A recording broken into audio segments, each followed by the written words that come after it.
Be around the jets without hearing. As we all know, we have a packed agenda. Only 120 more items to review, so we should be done by noon, right? For a freebie lunch. Morning, everybody. Looks like we have number of people online. Robert, Meredith, Stephen, Tiffany. So welcome to everyone online. Hold on one second.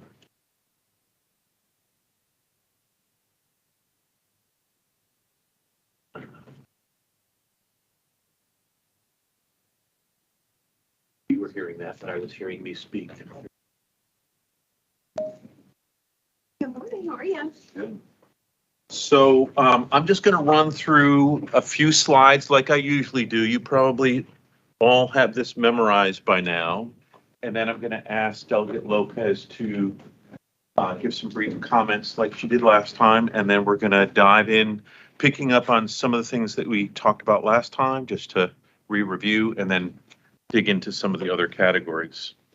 So once again, this drill, especially over the next 4 meetings, is really going to be figuring out where we have consensus, shared agreement. We more or less need to have the work done by the end of September. Our last meeting is the 27th, so that we can deliver all the different recommendations to all the different entities by the 15th. And Delegate, we will get your stuff to you well before that. Sure. Just a reminder of kind of the key things that we're attempting to address as dictated in the letter of intent. We're looking at timeliness, refining deadlines, looking at where timelines can be shortened, making sure we're addressing the key challenges and opportunities, looking for greater alignment, especially county and state, ways to work out conflict more effectively, and market trends, actually, which we have not talked about that much. Again, the ground rules, I've been really pleased in general across all these meetings, the kind of civil conversation that we've had, despite differences of opinion, differences in view, differences in stake in some of this. But again, kind of just listening in a deeper and more intentional way to the conversation, being respectful, keeping the benefit of the whole in mind, really important here. And then it's not just my job, the way I see it, it's all of our job to make sure that we have a supportive environment for constructive conversations so we can make progress. After this, we only have 3 meetings, so pressure's on. And each of those meetings, because we decided to give you a break, they're 3 hours, which means we're all going to have to talk faster and think deeper. The agenda, so like I said, we're going to continue as we did last time. We're going to revisit a few things that we touched upon, just to, some work was done between last meeting and this meeting. At some appropriate time, we'll take a 15-minute break and then we'll dive back into it. And then before we close, we'll take a look at what do we really need to make sure gets done between now and September 13th, our next meeting. So we've got a hiatus of almost 3 weeks. And what are the key issues that we want to make sure that we address at the next meeting? So just as a reminder, last time we focused on state timelines, made some good progress there. We got through most of the Platts testimony. We're going to revisit, we're going to finish that and revisit at least 1 or 2 things that Christina worked on in the interim. We got through much of public notice and we'll finish that today and then move on. So just to let you know what we did, and I don't know how much midnight oil Pam was burning last week, but we're the biggest challenge, as we all know, is just the sheer volume of comments that we've received, and really to figure out what belongs where, what do we absolutely need to make sure that we address if we can't literally get to everything, and what belongs somewhere else, right? So in the revised spreadsheet, which we sent out, I think Tuesday afternoon, and there are a couple copies left here, we identified, I think, more than 110 comments, all important, that really shouldn't be addressed in this work group, but that belong with other agencies or interagency work groups or require future study, but they don't need to be housed here. But that still left us with 150 plus that we need to deal with. And so we split it into two tabs. Everything is still there. And then with the main tab that we're going to be looking at, we reorganized the categories a little bit to hopefully focus on the highest priority categories and the issues that we need to take a look at there. And then Pam did an amazing job, I think, of looking through each of those 20 plus categories and figuring out across the hundreds of comments, what were the 2, 3, 4, 5 summary bullets that kind of crystallize the recommendations that were being made. And so that's mainly when we go to each category today, that's mainly what we're going to be looking at. But then you still have the detail in each individual comment if you want to go back and say, did we really address that or not? But the main point for us today is to really, as best we can, stay focused on the summary recommendations. I think we'll get through it quicker. There may have been things that got left out. We can bring them back in, but I leave it to you to bring them back in if you feel like it wasn't fully addressed. Pam, you want to say anything more just about that? I don't know if I covered kind of what you did and how you did it. Very briefly, I mean, it was a way to, as we talked as a internal group to try to come up with an agenda, realizing we had spent a 4-hour meeting and got through 20 plus lines of a spreadsheet. There was no way we were going through every line. And some of them were repetitive. So, we would debate things that maybe we had already talked about, or it would just be more difficult to slog through. So the goal was to literally read every single one of those lines and to say, is there a way to just summarize in general, what are these comments trying to get at? Is it shortening a time frame? Is it, the signature by the director? Is it whatever? And so that was the goal of this, so that we could focus on the bullets, so that we'd make some real progress. But obviously we want everyone to have every comment, because, aren't perfect. And I might have missed something, or I might have categorized something in a way that makes it, I actually would have pulled out this sentence from that comment, which is different. So obviously it's all open for interpretation, and people are, welcome to say, oh, can we please also add X to this? But we should be cognizant that we need to get through it all. Right. And thanks again, Pam, for doing that. I think you did it like the night before she was going on a little weekend holiday. So lots of people in this group putting lots of extra effort into making all this happen. Amanda has a question. Sorry, yeah. Well, first of all, thank you so much, Pam, for the work that you put into this. This is very helpful to have it organized like this. These are comments up until, because we got comments yesterday. So these are comments up until yesterday. Well, up until August 8th. So I think what got sent out yesterday, at least what got put in the email, was August 7th to the 23rd, maybe? I don't know. Might be to the 23rd. I think some of the written. Actually, some of the stuff that came in we had it initially highlighted in here. Maybe Okay. this highlights out. So it was everything I left on the 16th or when I finished this, whatever. I think it was what we had until the 16th of August. So yes, not yesterday's.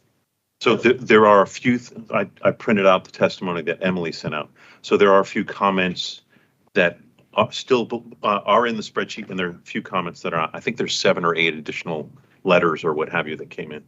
And is there an option on the chance that we do not get through all of these comments, and there are some really important ones in here, to extend this discussion? Because I do think there's concern that if it just gets pushed off, I understand there's the deadline for the state, but for the other valuable comments that have come in, there's a concern that they're just sort of going to get lost if they get pushed off, to a future date, time, place. To make sure that we really do go through all of them.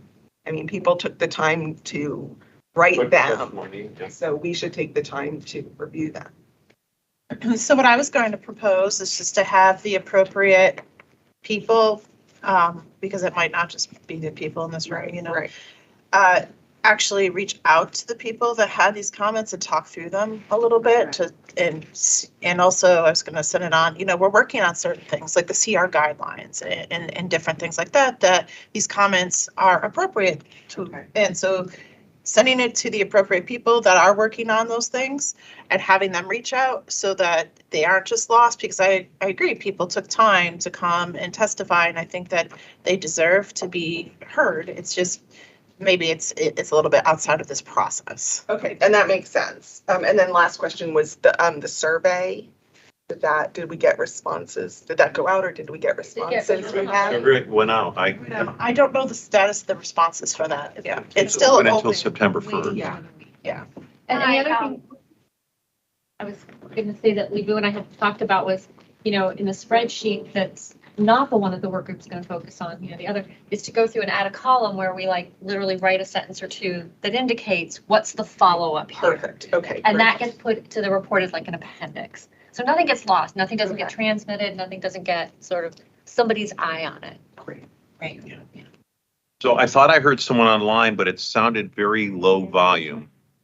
Well, it was me, Meredith. Okay, great. Can you all hear me? Yeah, you may need to speak up just a little bit more. Oh, okay. Can you hear me now? Yes. Okay. Well, yes, we have said that for the things that are not development review, that we would not review them today, and that some of these things would be, as Pam described, put off. But I think the way that takes place has not been really decided. And I think that we should, in this process, find a way to identify the very important issues that are not state issues that we would bring to the county council. And we can do that at a later time because we've got plenty of development review things today. But that next step is important because most things really are the council. Right. So, Meredith, I think that's a good suggestion. I think our small planning team can take a look at that over the next 3 weeks and bring something back to the group about what specifically will be done and who's doing it and how it will be done. But we've just been scrambling so much to figure out what we've got. I think we're finally at a point where we have our hands around it, but we haven't thought fully about kind of these kinds of steps that are coming I up don't here. remember if we talked about it here in the smaller planning meeting, but the full report will go to, obviously, to Delegate Lopez, but we'll copy planning board, council, and the county executive. So like all government stakeholders will see the full report with the comments attached. And I do have a question actually for the delegate. We're kind of going back and forth on what this report looks like. And so glad that you mentioned Yes, because that's part of her opening comment. Sure. Well, I'm always sensitive about what falls under state jurisdiction versus what are changes that need to happen at the county level. And I feel really, really positive about our three kind of topics and what the bill language is going to look like with those areas. And so, I feel in terms of like presentation, that part is like, if we had a bit of a preamble for the explanation of why these might be important, including some of the testimony, it doesn't have to be very long, but basically what you might write for, your written comments when, giving bill testimony or something like that, along with the language, I think that's fine for those three things. In terms of the recommendations that might go to the county, I'm a bit deferential to like whatever format whatever your memos look like when it goes to county council members, the county executive's office about these things. I think the handoff between kind of where we leave things and the lingering topics that can't be addressed or be actionable by this project are things that I probably just need to sit down and talk to Evan Glass and Mark Elrich about and just say like, okay, so we're at a really good place. We have momentum. It seems like people are really engaged and leading to some very positive results. Like, how do we manage this handoff? Because at that point, the state has like this oversight authority, but when it comes to the execution and how these things become operationalized, it's all county, and that's really I don't want to say not any of my business, because it is, because we have oversight authority there, but like, you know, there's just a separation there, and, you know, we have to be respectful of that separation. And so I'll talk to them to see how they want to think about next steps. But it warms my heart, and I think it's such a positive thing that we're even talking about a next step, that like we've come to a place where it's like we've identified not necessarily compromises, because it doesn't feel like people are losing anything. And I mean, you know, SHA might feel differently after we have all of our conversations, but like, you know, it doesn't feel like necessarily compromise, but just coalescing and collaboration. And so if that spirit can continue outside of, you know, October 15th or whatever the day is, I think that's lovely. And I'll work to make sure that that happens. One of the things we talked about internally was like, do we need a voluminous report, or can we do something in general that's high level with lots of detail in the appendices and stuff like that? So I think that's the way we're hoping to lean, but just want to make sure. I mean, it sounds like there's more conversations to have at the county level, but you're not looking for something I would hundreds of say pages long. when it comes to the state legislators who will be looking at these bills, this is not an area that anyone outside of probably Chair Polakovich-Carr, because of her municipal background, has any real experience with. And so it's very easy to have like the fire hydrant turned on of information, and you lose track of what things are because there's too many details. And so I would say your executive summary, making that as powerful as possible so we kind of get it and get hit over the head with these things is important. And then through the process of the hearing and providing testimony, and probably me explaining a lot of things, we'll get there, right? I think it's just very important that everyone can show that they've come together to support these changes, and that they're not controversial for this group, that they've been well researched and thought out, and there's a real process that brought us to this point. It's not like a knee-jerk reaction that we've, you know, these have all been very deliberative and thoughtful changes. But yes, feel free to add as much information as you think needs to be in an appendices or something like that. But because it's all public record, so whatever you feel like is most compelling that way. I was going to chime in, I think a shorter report, because particularly referencing the park and planning website, a couple of folks have asked me questions, what's going on, and a couple of folks even said, oh, I watched the 4 hours. Or what, I said, great, there's more of them, but there's all that backup information's on the website. So including that, and if people do want to watch this meeting or the public hearings, and all the paperwork's already, it's all assembled. So that, you know, makes the report shorter. I think that would be my vote. Yeah, I mean, I think of the report as kind of the first step. And then once the hearing happens, you can kind of elaborate a bit more in testimony. And so, you know, just for the sake of expediting things, maybe focus on having just a very tightly formatted report. And then when it comes to bill hearing time, go into more detail for things. Right. Thank you, Delegate. So just some final words before we move into the details again. So this is a handout, but this is just the revised order of categories in which we will be going through. Obviously, we're not going to get anywhere near through all these bullets today, but this is kind of the sequence in which we're looking at addressing between now and late September. One thing that we did talk internally, just to kind of put a point in it, is we actually are hoping that by September 27th meeting, the last meeting, that we're really reviewing kind of what have we agreed upon, what's going to go into a report, as opposed to still dealing with spreadsheets. We'll see if that's possible. That's my goal. Hopefully it's all of our goals, so that we don't have to extend the meeting on the 27th to get through it all. So, and then, so today, after we go back to plats for a couple things, finish out notice process, we're looking at focusing on intake, resolutions and conditions, certified site plan, permitting. If we do incredibly well, then we'll begin to take on some lead agency issues and some amendments in administrative. But I may be getting ahead of myself. So with that, so like I said before, you have, or I sent this around last night. There's handouts here. So this is kind of a summary document of all the bullets that Pam was referring to. So that's where I'm going to be focused on in a Word document, tracking this conversation. And then again, as necessary, if there are specific comments you feel like aren't reflected in the bullets, then make sure that you bring that up in the conversation in that category. Okay. All right. So, Christina, why don't we start with your memo, going back to Platts. I made copies of it over here. We sent, she sent it out yesterday. So I'll pass it on to you, Christina. Sure, so we pretty much got through all of Platts, except for we had the one remaining issue that we wanted to come back to.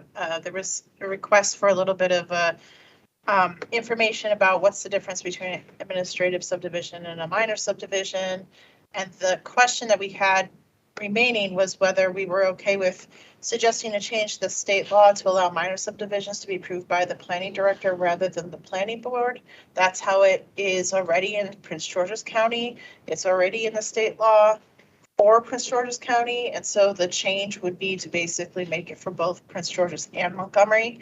But there were some questions about it. And so I sent around, I mean, to call this a memo, it's very short, but I figured it gave you the bare bones of the difference between those two items. So I guess we'll just open it for questions or if anybody has any ideas about this. Christina, it's Yes. Meredith. Is it possible to just give a very quick review of what we agreed to about Platts so that everybody is on the same page? Sure, we agreed to suggest to doing a state change that would allow for plats to be approved conditionally by the planning board without them having full signature. So it could go to the planning board, they would be approved with certain conditions, and it would still have the formal notice and the hearing in front of the board. But then it would save about 3 weeks because it would allow for that to happen while the plats were going around and getting signatures from all the different parties that they need to be signed. So that was what we agreed to, and that's what I've drafted some language for.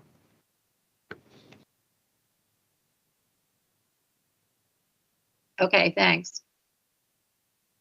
So any comments, questions for Christina? Question, so there's discussion right now, finally, chairman, plan board signs the plat, and then signs the plat. That, there's discussion about having one signature versus the two signatures. That's still open for resolution or discussion, or how that may go forward, and does that save time and so forth? I think we have stated our position at DPS, and the reason that DPS should sign the plat, the reason was the sanitarian and all the stormwater management and everything that's shown on the plat, the right of way, everything else that we are looking at, and in accordance with the regulation, we have the authority from also MDE. We have to perform these reviews and sign off on them. But really, when you look at this thing, I think the issue was really the timeline, how long it takes to issue these plats. I agree, if it's taking so long, we should be looking at why is it taking so long. I mean, when you drill into the numbers and look at how long it's with the various agencies here, and it's usually really us and Park and Planning, and to some extent DEP. We perform our review in a timely manner. Talking about days, it's just applicant taking, I mean, if you look at the numbers, applicant had it twice or 3 times the number of days that we have. So when you look at it, I really, and once we get it, we review it within like the same day. And it's up. or the comments are going back and forth. I think somebody has. Meredith, if you can mute maybe for a second, we're getting a little feedback. Oh, sorry. Thank you. Yeah, so from those standpoints, and I think the suggestion or the recommendations that have been made, having the planning director instead of the chair to sign it, that would improve by days, if not weeks. Just waiting to get it on the agenda. And also the electrical signature we discussed. I mean, those are really great improvements that should really reduce. The And I think signature would you be would big help. And And from those standpoint, we thought continue to have both signatures on the plans. So there's a couple things with that. So as far as DPS signing it, and Isan is right, it doesn't take them that long to actually, do the physical signature and all that. What I understand is holding up plats truly is more things like that are hung on to waiting for plat. And that one of them that we talked about last time was right-of-way permits and having to go through the whole permitting process for right-of-way before getting plat signed off. So if we can remove those types of things, I think it'll move it quicker. And that's what I was going to say. So it sounded like everything you said that you were reviewing as part of the plat wasn't actually the plat review. It was the permitting process and things like storm drain and everything you listed was. Well, in accordance to chapter 50, there should be, and we discussed that there should be a bond associated with the items in the right of way prior to the approval of the plat.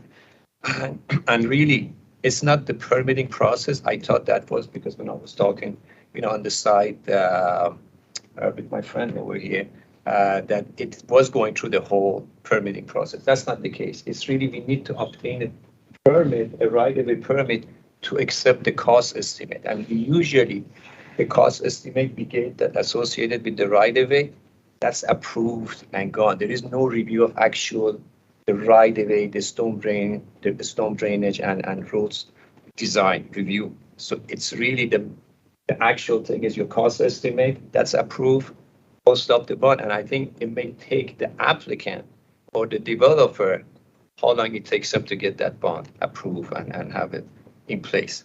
Other than that, the review time, there is no review. It's just a permit, a right-of-way permit associated with that bond. It's a quick, take a look at it, the cost estimate, out of there within days. So I thought, I just want to make sure, because I'm not sure I'm following this correctly. So are we talking about changing the way we do the right-of-way permit or? Well, that was one thing I said I'll look into it, and I thought maybe that's why it's taking so long. But my understanding talking to the staff, there is no review. There is no right-of-way review associated with that bond for the plats. Got it, okay. So it's just a matter of obtaining. So you have to have a right-of-way permit to come through the door so we can really take a look at your cost estimate, approve it, and all that here. There is no review of the actual plans. but you're saying they have to get the permit in order to get the cost You have estimate? to, you have to have a permit, right? So they are Otherwise, doing the review of plans to get the There permit. is no review, what I'm saying is there is no plans. There is a cost estimate associated with those. Maybe you can help, Gary, because you go through this. Well, and I think where I'm going to is that, it gets complicated when you're talking about permits and bonds and then who's waiting on whom, because, from the developer perspective, they're waiting on their bank. That's one issue. If it's, DPS, park and planning, whoever, someone's on vacation, that's, all those are like just part of life. But maybe where I'm going with this is, a simple thing right now, we got 2 signatures on the plat and not trying to sidestep the DPS review, but then, then maybe it's the same thing. If they issue a memo versus sign the plat, is there a difference there? Or if that's no time savings, then that's, maybe the end of the conversation. But I'm curious with, and maybe this also, we're gonna make some recommendations, probably be some follow-up meetings or a plat subcommittee to, we do a conditional approval. What do you need to get that conditional approval? And if you still need the bond, that's, has that changed anything? So, and maybe it will be a recommendation to change chapter 50 because that's in the subregs right now. Or even, I know there's some responsibilities from MDE given to the county versus park and planning. So that's, it gets complicated. And, the ones that are straightforward, no problem. But then if you're waiting on a road to be engineered, reviewed, then you do your cost estimate, then you get your bond, that drags out the plat. So again, there should be no review associated with the road, with the infrastructure, with the construction. And the reason for the bond is this is for the public, because if there are no bonds, the developer could be selling the lots and nobody is over here to build the infrastructure, the roads, the storm drainage system, the sidewalk, the street lighting, the street trees. These are all part of it. So what has happened, it has happened before, and we discussed that last time. When you look at the bond that's associated with the amenities with the site plan, including the private roads, because if you want to look at the public road, they are bonded because of the same reason. We don't want somebody to come and finish the houses, the road is incomplete, and walk away. And those instances occurred back in 2008 and 9, numerous, which the homeowner association came to DPS and all that. What's going to happen to us? I'm sorry, there is no bond associated with it. Homeowner association had to pick up the bill to make all the repairs during construction. You only have a base paving, all the construction activities, damages to the road, to the curb and gutter, everything else. The homeowner association had to make repairs to all the roads and bear the cost of topping it. You're talking about hundreds of thousands of dollars to do it. So that's important. You want to do that, we follow whatever the law is, but I just want you to know the consequences of you removing that and not there be a bond associated with the approval of that plan. So I mean, I hear you, because we had similar things with forest conservation where we need to make sure it was done up front versus later because of the same thing going on. I just think there's got to be a way to, I know when we do site plan bonding, for instance, it's a very quick process. And I wonder if there's just a way that we can make this faster in some way. I mean, it's interesting that they get a permit, but they don't look at the plans with that. Because the way the system is set up, it's just like for you to have a bond, or you have to have some kind of a site plan. You have to have a project. That's where. Yeah, and I don't think that's what, I'm sorry, but I don't think that is what Isan said, that they get a permit and they don't look at the plans. There are things that are going on parallel tracks, and there's overlap. That's the nature of the development process. So developers will apply for a right-of-way permit and be submitting detailed plans in conjunction with the public right-of-way permit. And that will be going on. Now, what maybe you want to be talking about is at what point should the developer then be submitting the cost estimates for the road? I don't know if that's where the issue is coming up or not, but without a doubt, Christina, they absolutely do review the right-of-way plans. Yeah, because to Hassan's point, how many streetlights, how many feet of curb, how many inlets, all that stuff's part of it. Is it $1 million or $500,000? So that's all part of the equation. So but if we could do the bond sooner up front, that's Right. That's a. I'm hearing the point is the bond, and if we just do the bond up front, I'm not sure why all of these other things are holding up recording of the surveyed property. At the end of the day, the right-of-way dedication, the surveyed property, and any associated easements that should have already been identified as part of the subdivision plan that was approved by the board shouldn't be changing. They should have. So I'm not sure why all of this other process is then delaying And that. that's what we got to figure out. Yeah.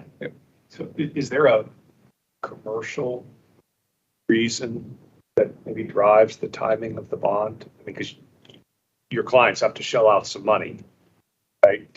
Yeah, they pay for bonds. They Yeah. pay for the bond. I mean, is that a factor here also?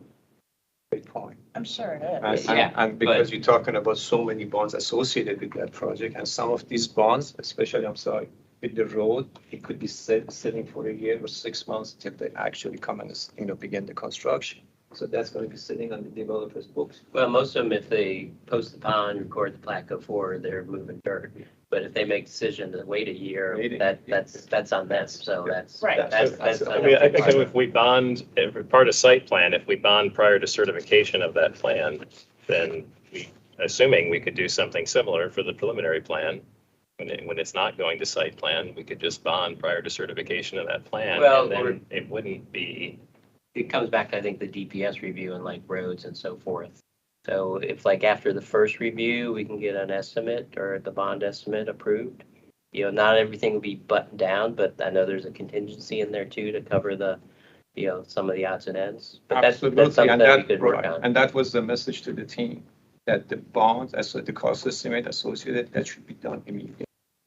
But you guys can start on it while it goes through. We don't want the developer to be waiting. If I may, I'm sorry. I think we have a little bit of the tail wagging the dog here, because really, what is the issue? Where are the delays on the record plat? And having the developer put the bonds up earlier, I mean, I certainly have no opposition to that, but they pay a percentage for the bond.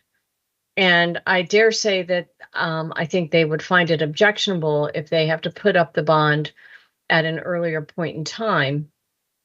So I think that we should really understand where is the breakdown on the record plat. And I don't think it has to do with reviewers necessarily, that what their timeline is. I think the breakdown occurs at a different point. What, Diane, what is your sense of what that point is, or your I think my sense is, and again, I'm not there are others in the room with infinitely more knowledge about this than I have, but I think it relates to the point in time in which it gets to the planning board, whatever there's a delay on. And I just saw a huge delay on a rather complicated project, which actually there were things missing that were supposed to be on the plat that I saw from the college's end of things. So I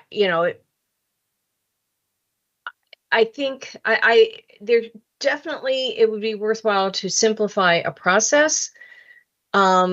I don't think that the things that you're talking about are really going to be what simplifies it, quite frankly.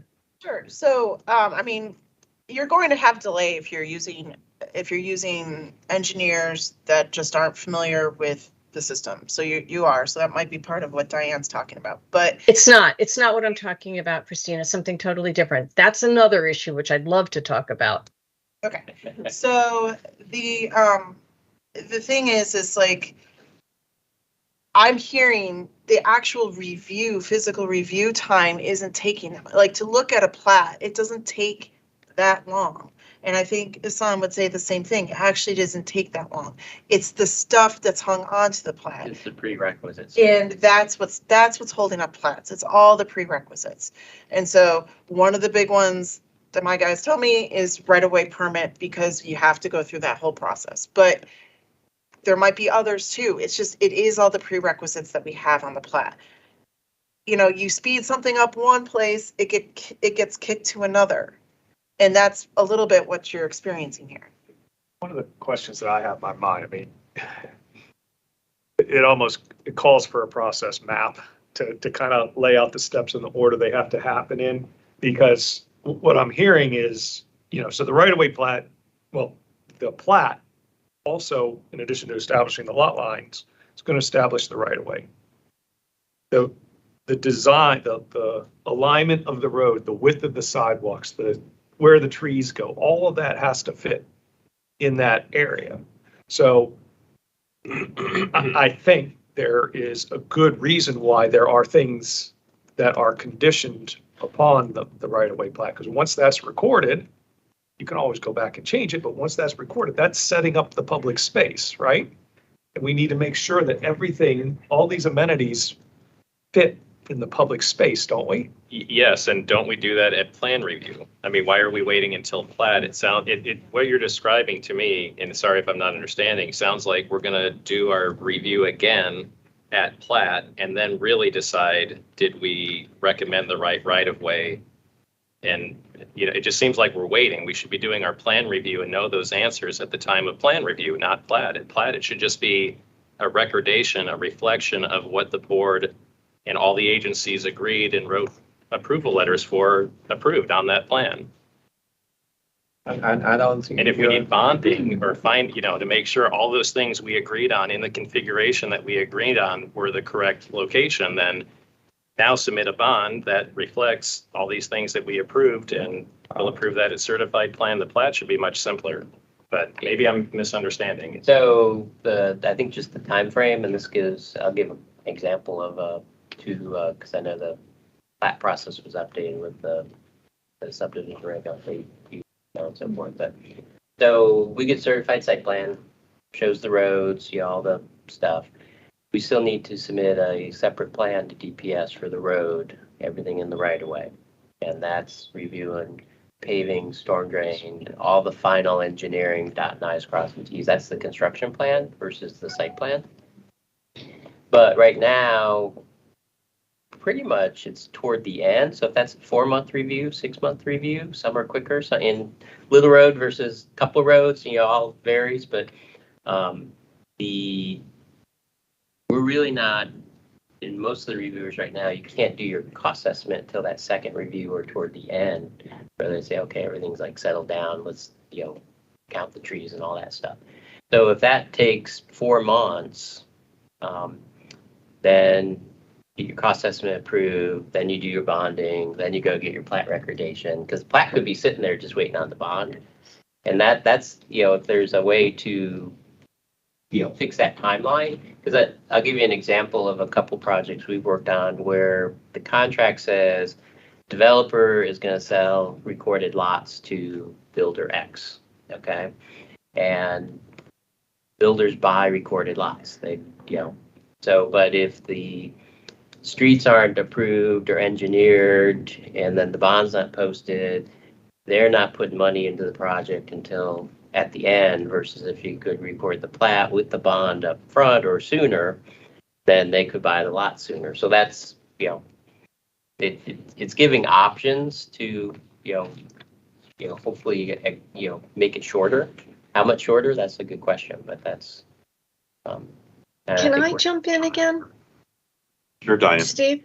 So I think that people have to keep a few things in mind, that you can bite away at things and lose track of why the law is the way it is in some instances.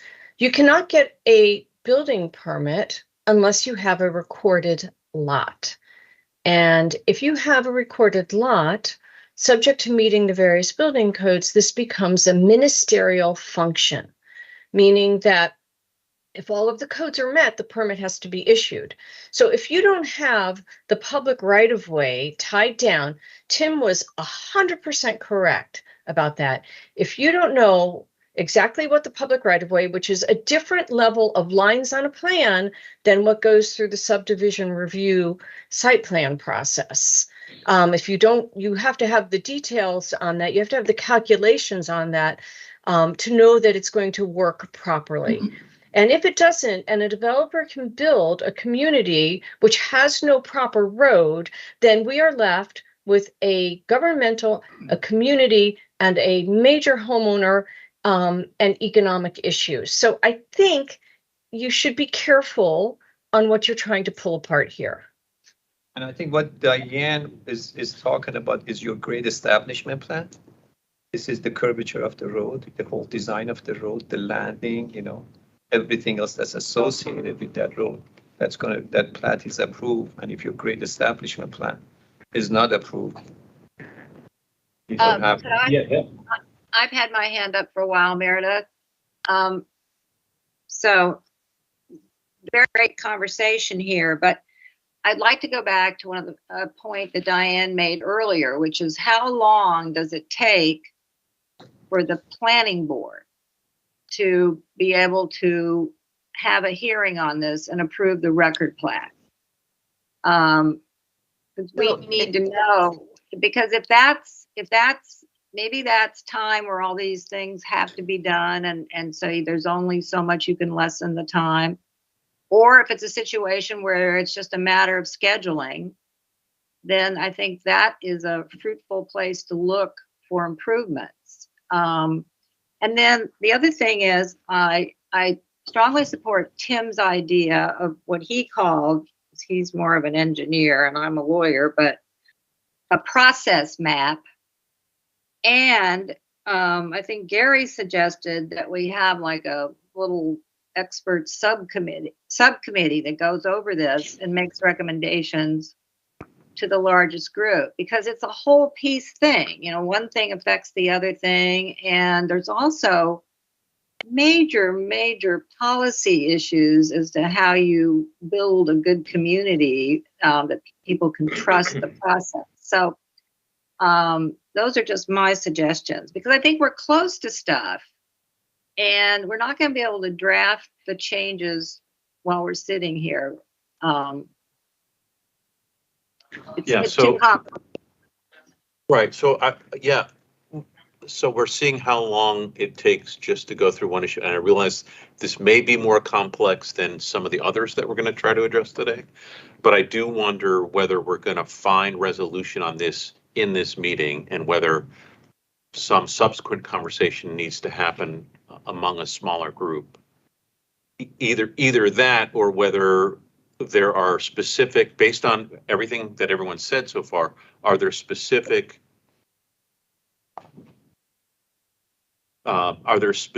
proposals to put on the table of what might reduce timelines without creating further problems? Sharice. My question is related to the memo that Christina put together and trying to figure out if Gary's question, which led to this conversation, speaks directly to this part, which speaks to what Meredith was just saying, that this seems to be really tied around the board approval versus just having the director sign. So was the conversation that we just had most relevant to this piece, or like a subsequent part of this piece? This is a double question here, so It's the other part. It's actually not related to this question. Okay. And what Meredith, just to add on, what Meredith was just saying about saving time, you know, how long does it take to get to the board and all that? The conditional approval piece that we all already agreed on, and I'm already drafting language for, that deals with the saving the 2 or 3 weeks that it takes to the board. So that part would save time. And now we need to make a decision on this one.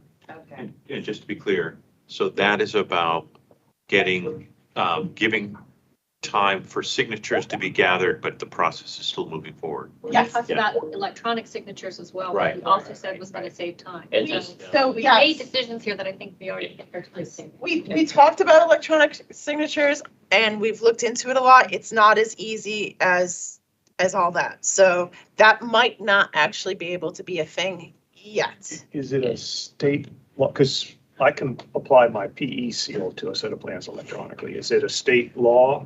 It's a couple things. It's the way that record plats are kept by the state archives. It's still on Mylar.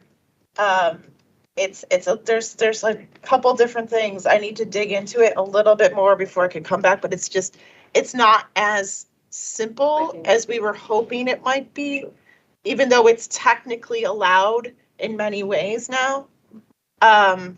We can't, it's because plats are still done in a very specific way on Mylar. It must But be the kept Mylar that can- way. Mylar, I remember because I used to be a consultant, you have to wait all night for the Mylars to print because they take a long time for the ink to dry. I mean, you send them overnight, but you would apply all of the signatures, they would be approved, there would be a PDF document, and then you can create the Mylar with the signatures and the certification after the fact. I mean, I'm struggling with if it's good enough for a set of engineering documents that come with all the liability, Right. if the building doesn't fall State's still in down. the dark ages with it, but I Yeah. know you're looking at Christine. Stay there. I mean, I think that, I keep saying, like, that's the beauty of this group, the ability to move the state into the future and the county and everybody into the future. And like, that's not working because it's old and we're in 2023 and this is what we're proposing. So budget for it so we can do that to make it be simple. So can I put a pin in this, because we are looking at that, and I agree, Sharice, like, if we can make this recommendation now, since we are opening up the state laws to change whatever needs to be changed, Yeah. and it's a little weird the way it's all in there, so it's not as clear cut, but if we can do that now, great, and we're gonna look into it. But it's a little bit more of a complicated thing than we were hoping. But we were going through the same thing, and we had talked to the state, and during COVID, they allowed us to do it. During COVID and all that, and that's what we've been continuing to do it, but it's worth to look at it, but. Maybe I'm breaking state law now, but do our own plats. You're on And COVID. I sign them digitally today. We But just, do you still put them on Mylar? Yeah, we record them and everything. Yeah, but you put them on Mylar. Yeah, but it's signed digitally. I never actually Oh, you apply a print signature out to the a. signature. So you on print it. out the signature on the Mylar? Yeah. yeah, Okay. and that's been doing the same thing. Yeah. So, like I said, to be continued on that one. I don't have all the data yet, so we'll have to we can talk about this at the next work. And I think I threw out another hand grenade because all the stuff at the end with the board is all great, and then signatures, maybe that's a wish list thing to do homework on. But I was trying to see if there's a way to shorten the review bonding, which is going to be a DPS conversation, We could have a Yeah. Skype meeting on that. independent of when we get to the board, because I think there's some opportunities So there. I'm jumping back in because I never finished my question. Sorry. This is a two-part question because I'm trying to help us get back to this memo that, and there were things on here that I remember from the last meeting. There were some concerns that if it's just signed by the director versus going to the board. So I don't have as, in-depth knowledge about all of these things. So I just kind of put question marks next to them. I think you did a good job here, and it would probably be pretty easy to go through these. And if it's not all of the things that currently lay under minor subdivision that could go to the director for signature, maybe there's a bulk of them and just maybe like a couple that still need a different type of review. Is that a possibility? Sure. Like some, not all, but maybe that's progress? Yeah, I mean, that would, yes. Everything's a possibility really at this point. Okay, so I remember the outlot conversation from Meredith being a concern with only having a director's signature, and I think that had something to do with the right-of-way. I don't remember all of that. And then the consolidation in the rural residential and residential detached zones. So those were two that I just had question marks because they don't speak as clear to me as some of the other ones. So I'm just throwing those out there for the sake of, let's address this, admin versus minor, because it was a great, idea as to how we can move things forward. Just to be clear, so you're talking about number 2 and number 3 under the bullets, Yes. minor subdivision, right? Yes. So number 3 is consolidation. So you have 2 lots and now you're consolidating to 1. So that's not going to have, in my opinion, like a negative impact in any way that I can think of. So that one, I'm not sure that we need to worry about that one as much. Number 2, yes, it did come up last time about converting an outlot into a lot. When an outlot is allowed to be converted into a lot, it's already been on a plat somewhere. It's already gone through the preliminary plan process. It was an outlot because it didn't meet certain specific things at the time, but now it can meet those things. So, and it's all very like technical, like it was able to get perks and now can have a well. So now you can have a, so it's all, which is your typical issue, by the way, is the septic. So that's what you see with that. So is there any, okay, so what we don't have here is like a process. I'm used to, like, if you're on a board, you're like, okay, everybody vote. Like, is that this situation? Do we all need to like vote and agree on these things, or can we just say, you know what I mean? I mean, she's done this work. So I'm asking questions just because I'm asking questions based on my limited knowledge on these things, not because I have any opposition to what's being presented. No, it's a good point. We haven't Right. talked about how do we come to shared agreement on stuff. Yes. Meredith, could I make a comment, please? Meredith, let me just Right. finish real quick, okay, and then you can. Yes.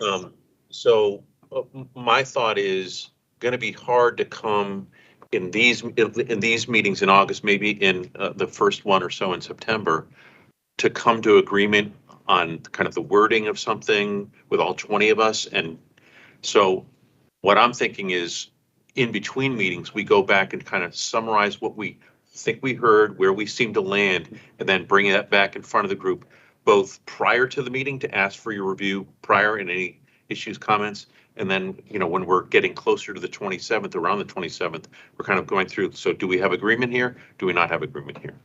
But my concern is trying to get agreement now when it's still, some of this stuff is kind of ambiguous, that we may not really know what we're signing on or not signing on to. But we have not clarified that, so I think it's a really good point to bring up right now. Go ahead, Meredith. Yeah, thank you, Steve. Thanks for that summary. All I want to say is that, as I said the last time, my concern is always, is there transparency so that the public knows what is going on? And that's the problem when you switch to administrative signatures, because, the board may be slow and all, but it's a process. And if you see a plat approval on the agenda, you can go and write and ask for a public hearing. So I think for me, the minimum here would be, if it's an administrative change, there has to be a published notice to the public within a time period with which they could object. And that could be on the board agenda. There are different ways to do it. The board agenda is obviously the most, that's the way we typically do things, is to put it on the board agenda, and that is a public notice. But to do that. The question here, though, is whether the minor subdivision. Yeah, no, I'm saying anytime it becomes just an administrative act, that there'd be some notice. At the time that it's signed, it's just for the next board agenda, you report that. They just be a list of them. Say it again, Pam. What? Am I wrong, Christy? When you look at the back of the sheet here, when you look at administrative subdivisions, you've got site posting, written notice to the applicant. Yeah, but we're talking minor, and right now record plat just has notice with it being posted on the board's agenda. It doesn't do any other kind of official notice. And if we did the minor, where it goes to the planning director, it wouldn't be posted on an agenda because it's going to the planning director. There's other kinds of posting required. I mean, couldn't we build that in somehow? I mean, right? I don't know if it saves time, so. For the minor, I think that's the, like the minors, if you look at all the minor subdivision, like they're really more private. And I think, to Meredith's point about alerting the public is for things that can have more of an impact on the public. That's why I'm like, let's look at what she has under minor. I brought up two. One, it's like, okay, that's not really a big deal, just consolidating a lot. Okay, fine. If two, the outlot is not really a big deal or is a big deal because of septic, then maybe that one comes out.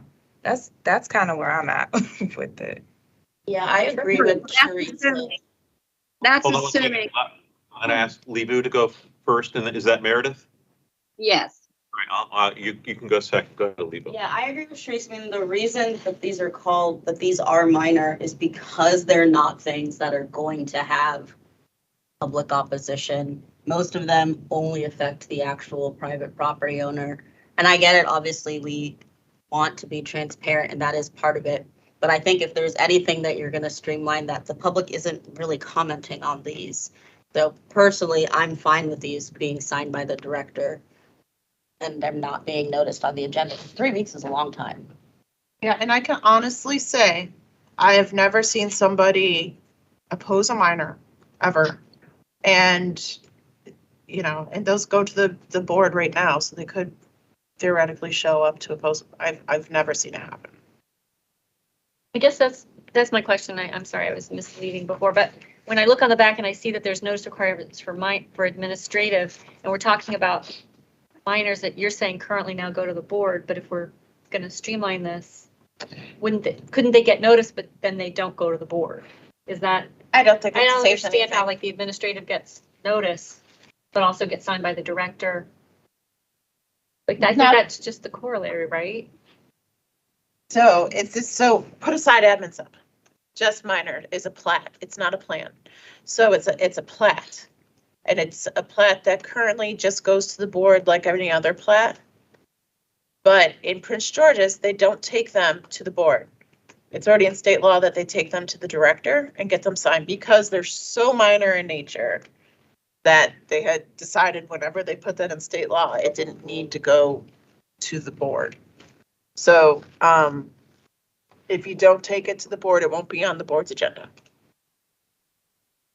Because what they decide to do with the plat will become public. Like if you consolidate and now they've got, a larger parcel and now they want to subdivide that plat, then that is a whole other process. And then that does become public information and the public will maybe have an opportunity because it's more of a site plan situation on what they do with the plat. Well, So it's already recorded by then. So the reason I'm very concerned about this, one, I served on the board, during the whole Clarksburg thing, and I won't go into all the details about that, but part of that was an administrative issue within the planning department.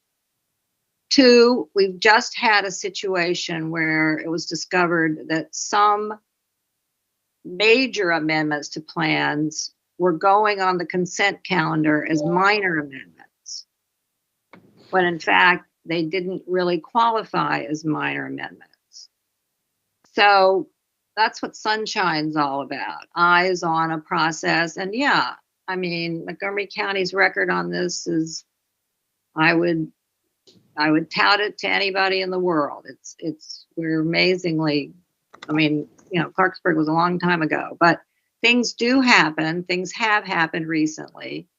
And in my mind, just a simple way to put that planning director's decision or signature that happened on the agenda or some sort of public notice, I think is important, because we're all assuming that everybody's just going to do those categories that were just read off. But, things happen, and we're talking about a change that, be for a very long time. So that's my concern. So Meredith, are you suggesting to, after the planning director signs the minors, that we just put on the next board's agenda that these minor subdivisions were signed off by the planning director? Well, I am, but again, like, as you're saying, for when you're researching different things, I'd have to look at, if there's an ability to challenge that action within a certain number of days or something once you got notice of it. Otherwise, you'd have to do the notice before she does it. And if there's an opportunity to challenge, then you didn't save any time, so there was almost no point in doing it at all.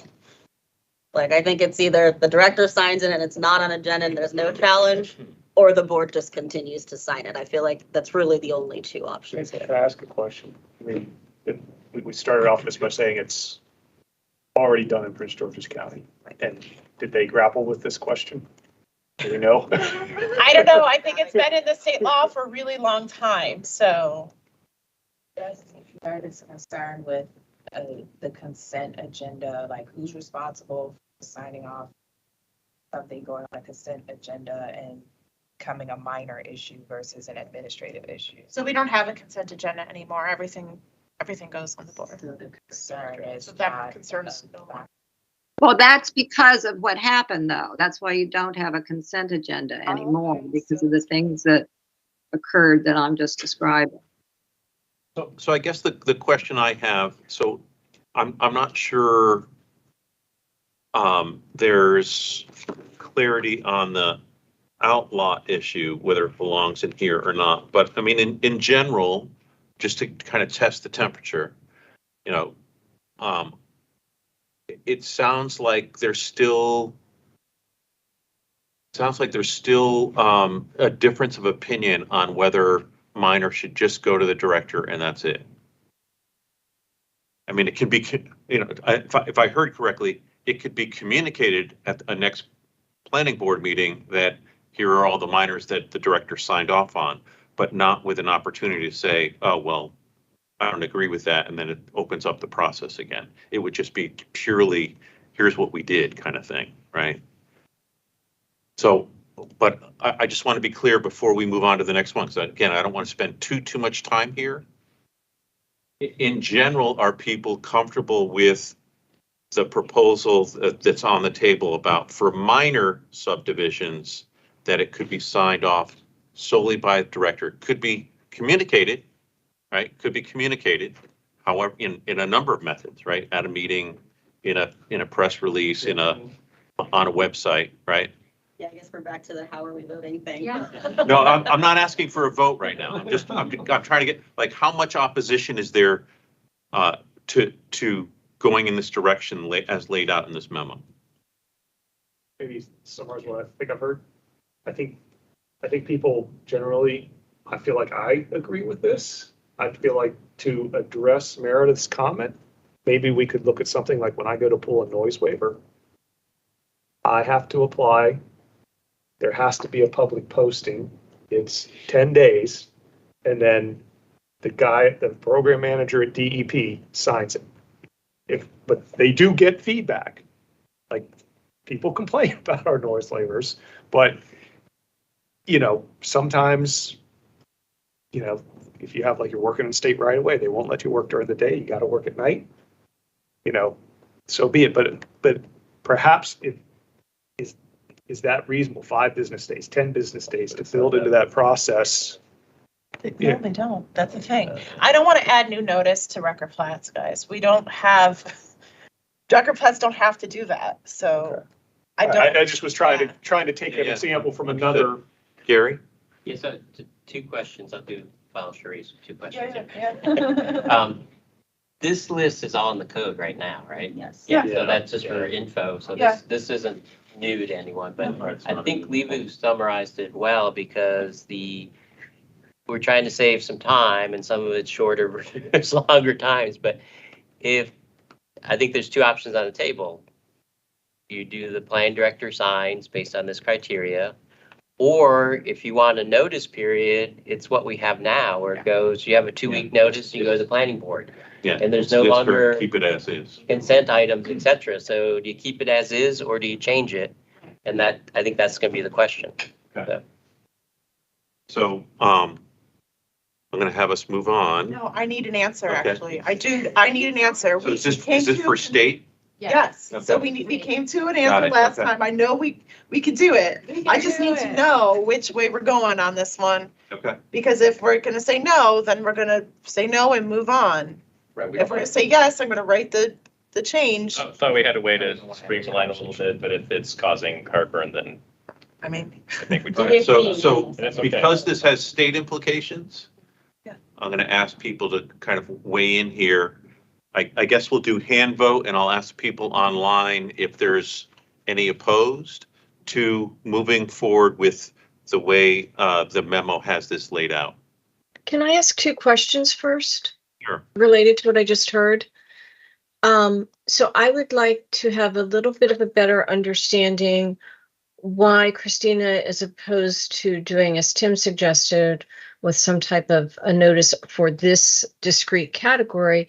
And I would also like to know if that were to be the case, if Meredith feels that her concern would be addressed. so my thing is, Diane, is I just don't want to do even more notice for the most minor of the record plat categories.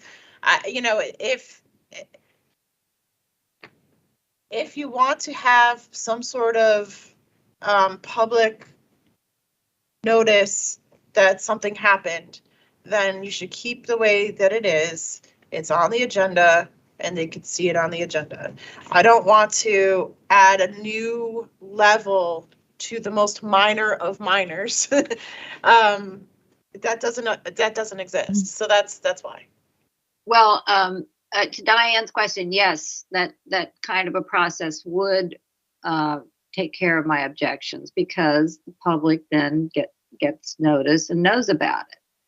And you can say, well, it's the minor of the minor, and the things that are in there are minor if they are followed. But the record plat itself is a very important document because it's the basis for the property you own, that whether you can sell it and what your boundaries are, and we just don't realize how important it is because we've done such a great job in keeping them all straight and legal and meeting all these strenuous requirements. So yes, that would be, I thought Tim's idea or his example was great. And Christina, if you're putting it on now, that it's noticed that it's gonna be on the planning board agenda, would it be more of an effort than just to simply put it on the way you would and just say, not for planning board action, but for director action? But then what's the point? Because at that point, by the time that agenda's out, it's probably already signed. Or even if you do it ahead of time, I'm assuming that we would make this change, that it would go to the director, but if someone does come out and object, that we would end up taking it to the board. So I think all this conversation is leading to more time, not less. I think we notice it right now on the agenda. If someone objects, they can come and object on the agenda, and the board right there can make their decision whether they approve, deny, or whatever. So I mean, I don't know. It's a fair point. That's a fair point, Patrick. Well, my question is, the agenda has only so much space, right? No, it's, You can have you can have whatever. Okay, so I didn't know, that was when I was like, Yeah. okay, how much stuff and how late can you put it on, can you add to the agenda? And if all you needed to do was say 5 business days and put it on your website, that might accomplish what Meredith is saying, and then the planning director makes a decision, and if he decides, you know what, I'm getting a ton of feedback on this one, which I would think is probably for these ones rare, then, you know, he doesn't sign and he does get on the agenda. But I mean, back to Leva's point, and that Gary brought up, and that I think everybody who's directly involved in this process is continuing to stress, that doesn't functionally save us any time or change anything from the current standing of the process. And to the extent, to the extent that our goal is to find efficiencies and work on that, this is creating extra work and a new change in the process that's going to distract us from being able to try to find those efficiencies and things. I guess that kind of goes back to like my process map kind of question, because, you know, I'd like to understand the process and see if that, what we're suggesting would actually streamline things or not. It's hard to say without mapping it out, but. I think it streamlines things, but the concern is that does it leave room for error? All this stuff leaves room for error, period. So, I mean, there's some level. That's always a factor. There's some level of accountability that then falls on the director to make a decision. Like, you're signing off, you're reviewing, do you feel this is in your wheelhouse or not? And then there's some level of trusting whoever's responsible for hiring the director to have that level of responsibility and accountability. I mean, to be honest, putting it on the agenda, I mean, people probably aren't even reading. Like for this level of stuff, the people who, like we were talking about, always want the notices. Like you want a notice in Clarksburg about something that's going on in downtown Silver Spring, and that's not your jurisdiction, but you just want that information.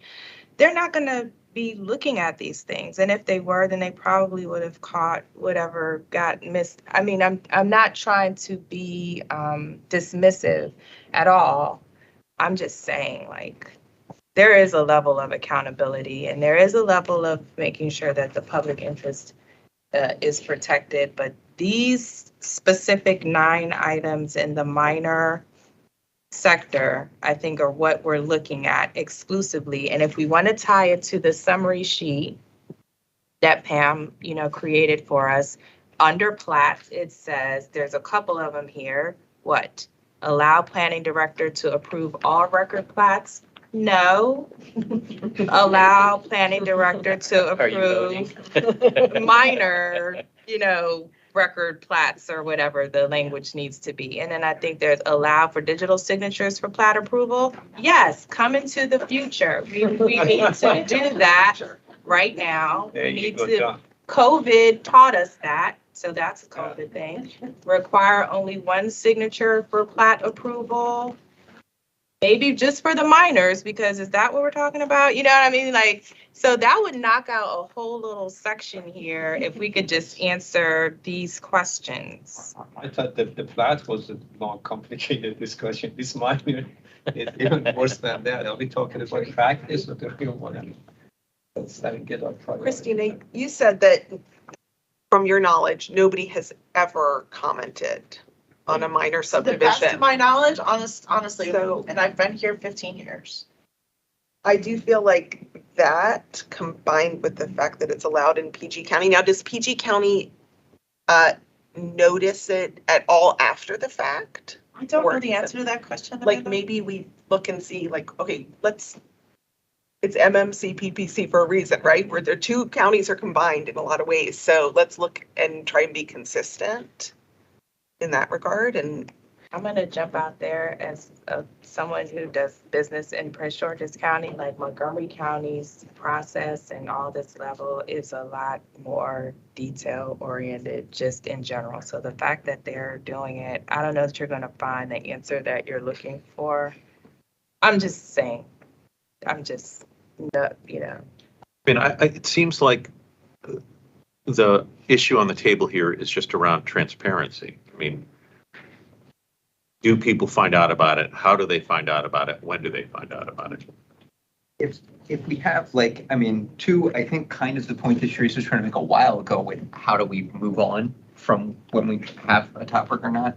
And we have a limited amount of time, as you started us off with, Steve, to try to come to some consensus and make some recommendations. And we're going to have to figure out how to pick.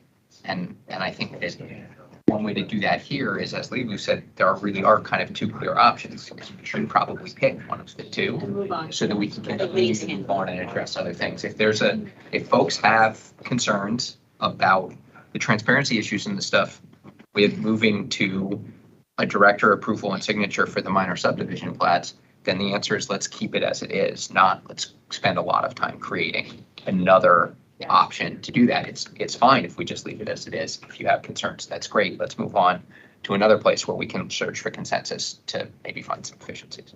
If it helps, I'm online now and it says, under Prince George's County Council, a minor plan of subdivision may be approved by the planning director and requires no public notice. All right, so for Christina's sake, putting together this memo, doing the kind of the research, laying this out for us, can we, so let me just see in the room, hands, if you're in support of changing it along the lines of how the memos lay it out, put your hand up, aye. Okay, everyone's hand is up. Online, if you could just let me know if there are any nays. I'm not hearing any nays. Is anyone on mute? No, I'm a nay. I raised my hand to be, I'm opposed. So I guess my second question, which I didn't realize we were gonna be starting the voting thing, but does this group need to be unanimous? Or can we just note in the report, it was, I don't know, I'm gonna guess, I don't know how many people are in the group. It was 10 of 11 or something like that. Can we just like note that? Numbers, I would say the consensus of the group is consensus X, of and the if group. somebody has dissenting, they can put it. I think there might be an issue about how many people need to be at the meeting. It looks like we have plenty today, but Then I agree with Pam. I think we could, if, I believe the word that was used was consensus of the group, It is. which And that's what the doesn't mean delegates said. unanimous. So- no, but I'm talking about a quorum. I'm just saying you've got to have enough people that the decision is representative of the group. I think we have plenty of people today, but I'm Consensus just means raising majority. that. Sharice made the suggestion to look at each of these, and it sounded like, and maybe I'm wrong, it sounded like the outlot was sort of the one giving reservation. Is it possible to say, okay, yes, for 1 through 9 and make 2 outlots be handled through the, I'm not actually sure if Meredith is outlaw the one you're objecting to. It sounded to me like she's objecting to all or of were it. there others? Yeah. Well, no, I was objecting to the lack of notice. Just what Steve said, the transparency issue. But I was particularly concerned about the outlot because it's there's a potential change in that pending ZTA that would then, automatically allow building on outlots, and then you could do it all as a minor subdivision, and all of a sudden people have got this house going up in this little pie-shaped lot near them. So that's my concern, that the outlot right now is, there aren't that many.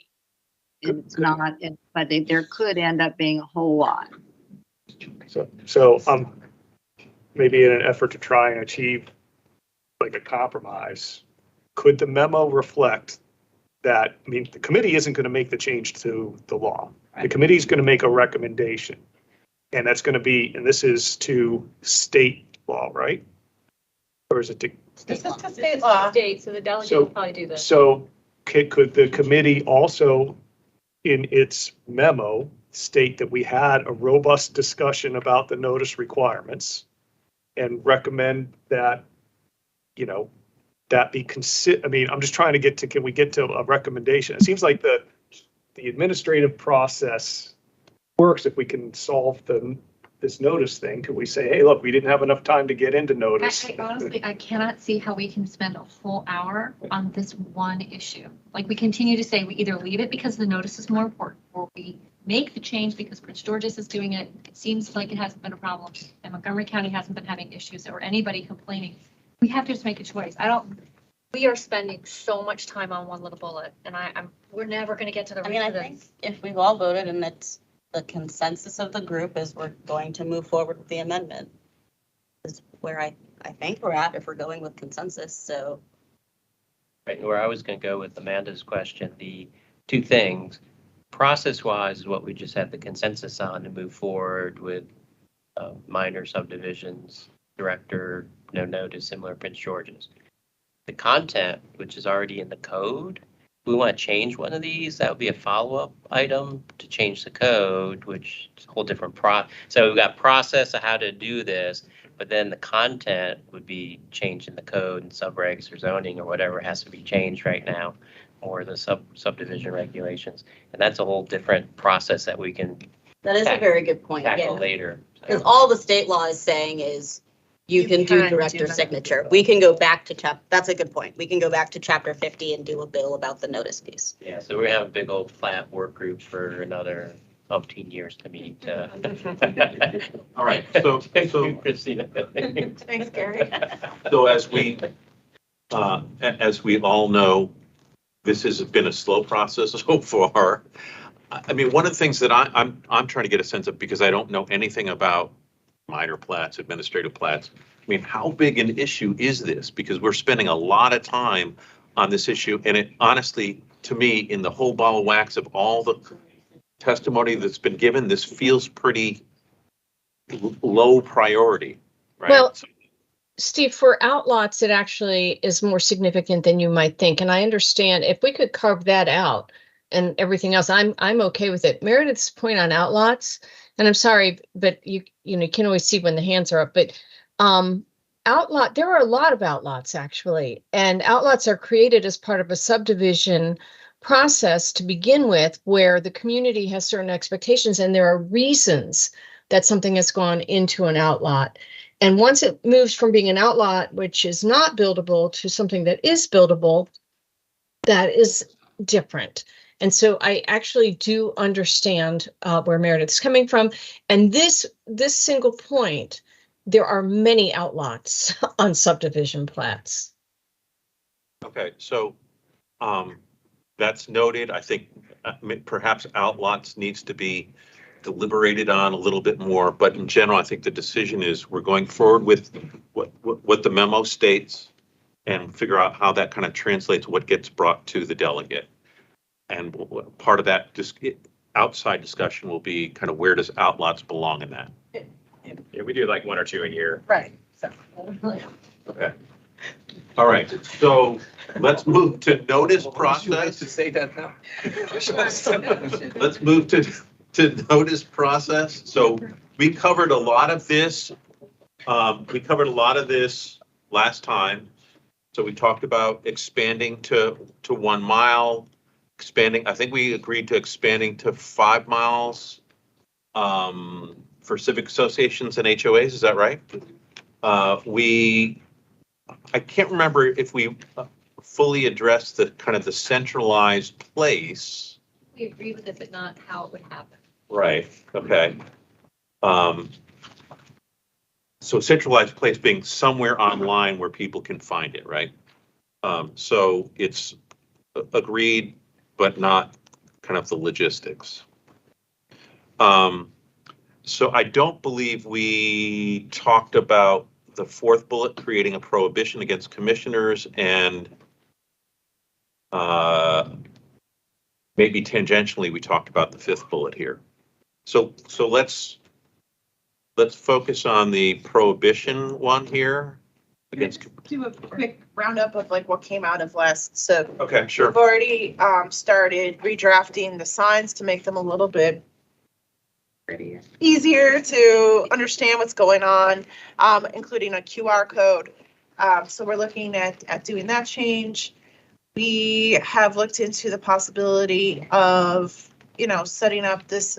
I think Amanda and Tom and I had talked briefly afterwards about setting up an opt-in email where people can opt in to receive notices for pretty much everything, and potentially giving that to the developers, applicants ahead of time, so that they can send their notice for their pre-submission meetings also to that email list.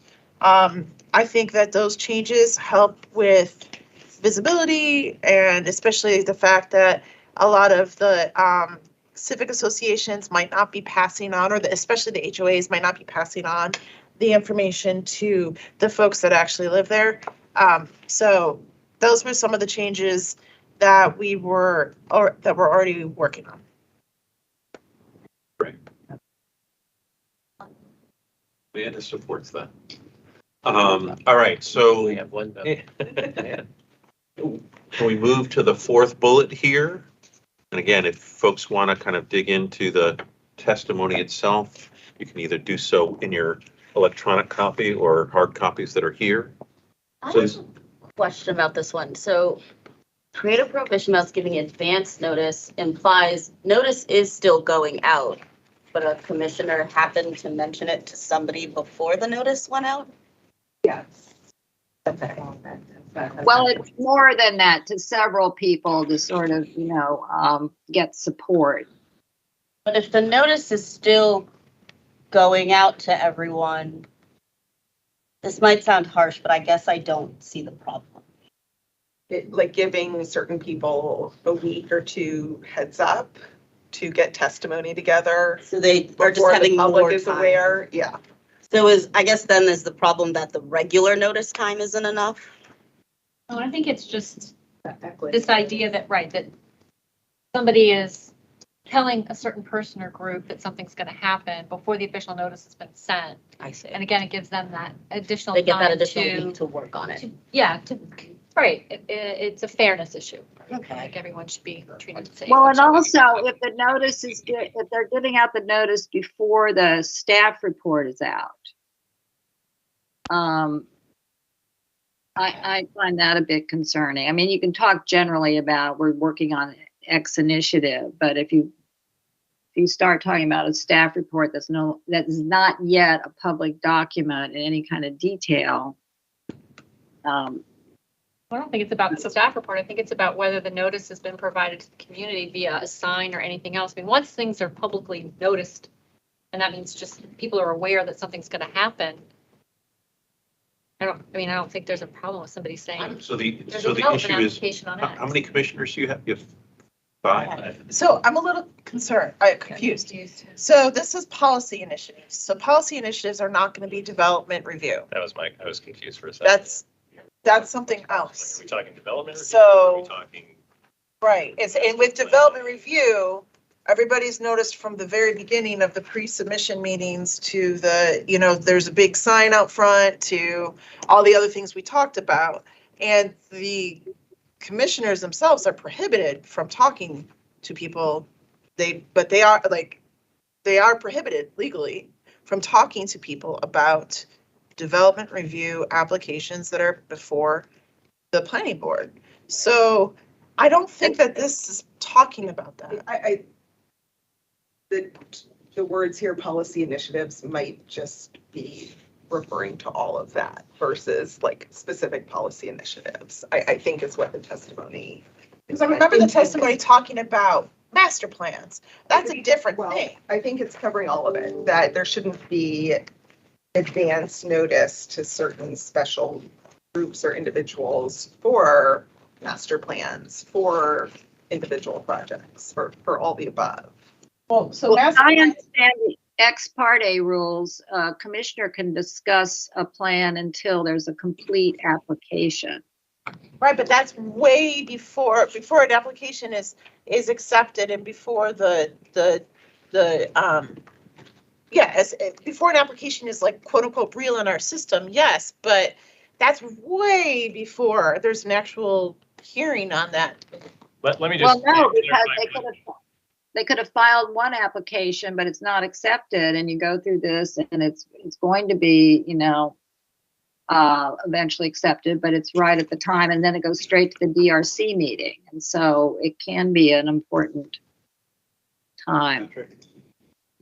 I was going to say, I'm going to make sure everyone understands that for a development review application, when that application is filed, staff and planning board members understand that they are prohibited with speaking, especially with staff, members of the public, et cetera, on that application until the hearing.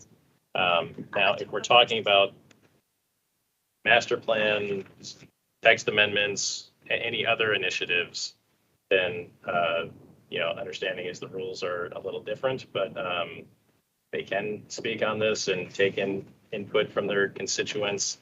How that's done, I think is what you're getting at. I think it's when reports get into the hands of groups or individuals before they're publicly posted. Is the How that issue. would, I a don't know staff how- report. A staff report or a master plan? Well, not a Because the board doesn't even have the staff not a report. master Yeah. plan, but and to be honest, this applies not just to commissioners, I guess. It's also, Our planning board I members can never read get this our specific- staff reports until they're posted for public consumption. And on the agenda, there's like some it's out there. specific examples of this, which maybe should be talked about at some point. It'd be So, helpful. so my sense of this, again, trying to now be more vigilant about keeping us on time, is that at least the way this is worded, which is fairly vague and could apply to lots of different things, it sounds like with regard to development review, the commissioners are currently prohibited by law from doing that, right? Yes. So, like, if they do it, there's consequences, right? So I think I understand the sentiment behind this, which again, it's kind of a transparency, fairness, equity issue that probably most of us, if not all of us, kind of agree with that sentiment, but I don't think it's directly pertinent to the work of this group. So I'm And we gonna, have I found the person who sent it in, like, we have her name, and she talks about a specific time this happened to her, so this sounds like So maybe maybe it's put someone on the follow other, up with on the other spreadsheet, but we also follow up. And directly on this. possibly, when we write those 2 or 3 sentences, which is like, what happens next? There could be a recommendation that, maybe there's a review of the rules of procedure, or training on the rules of procedures again on a regular basis with staff and with commissioners, just to ensure that everyone understands that they're not talking out of turn when they're not supposed to. okay. So let's look at the next one, which is around ensuring the public is properly and timely informed about the board schedule and items to be considered at each board meeting and other meetings.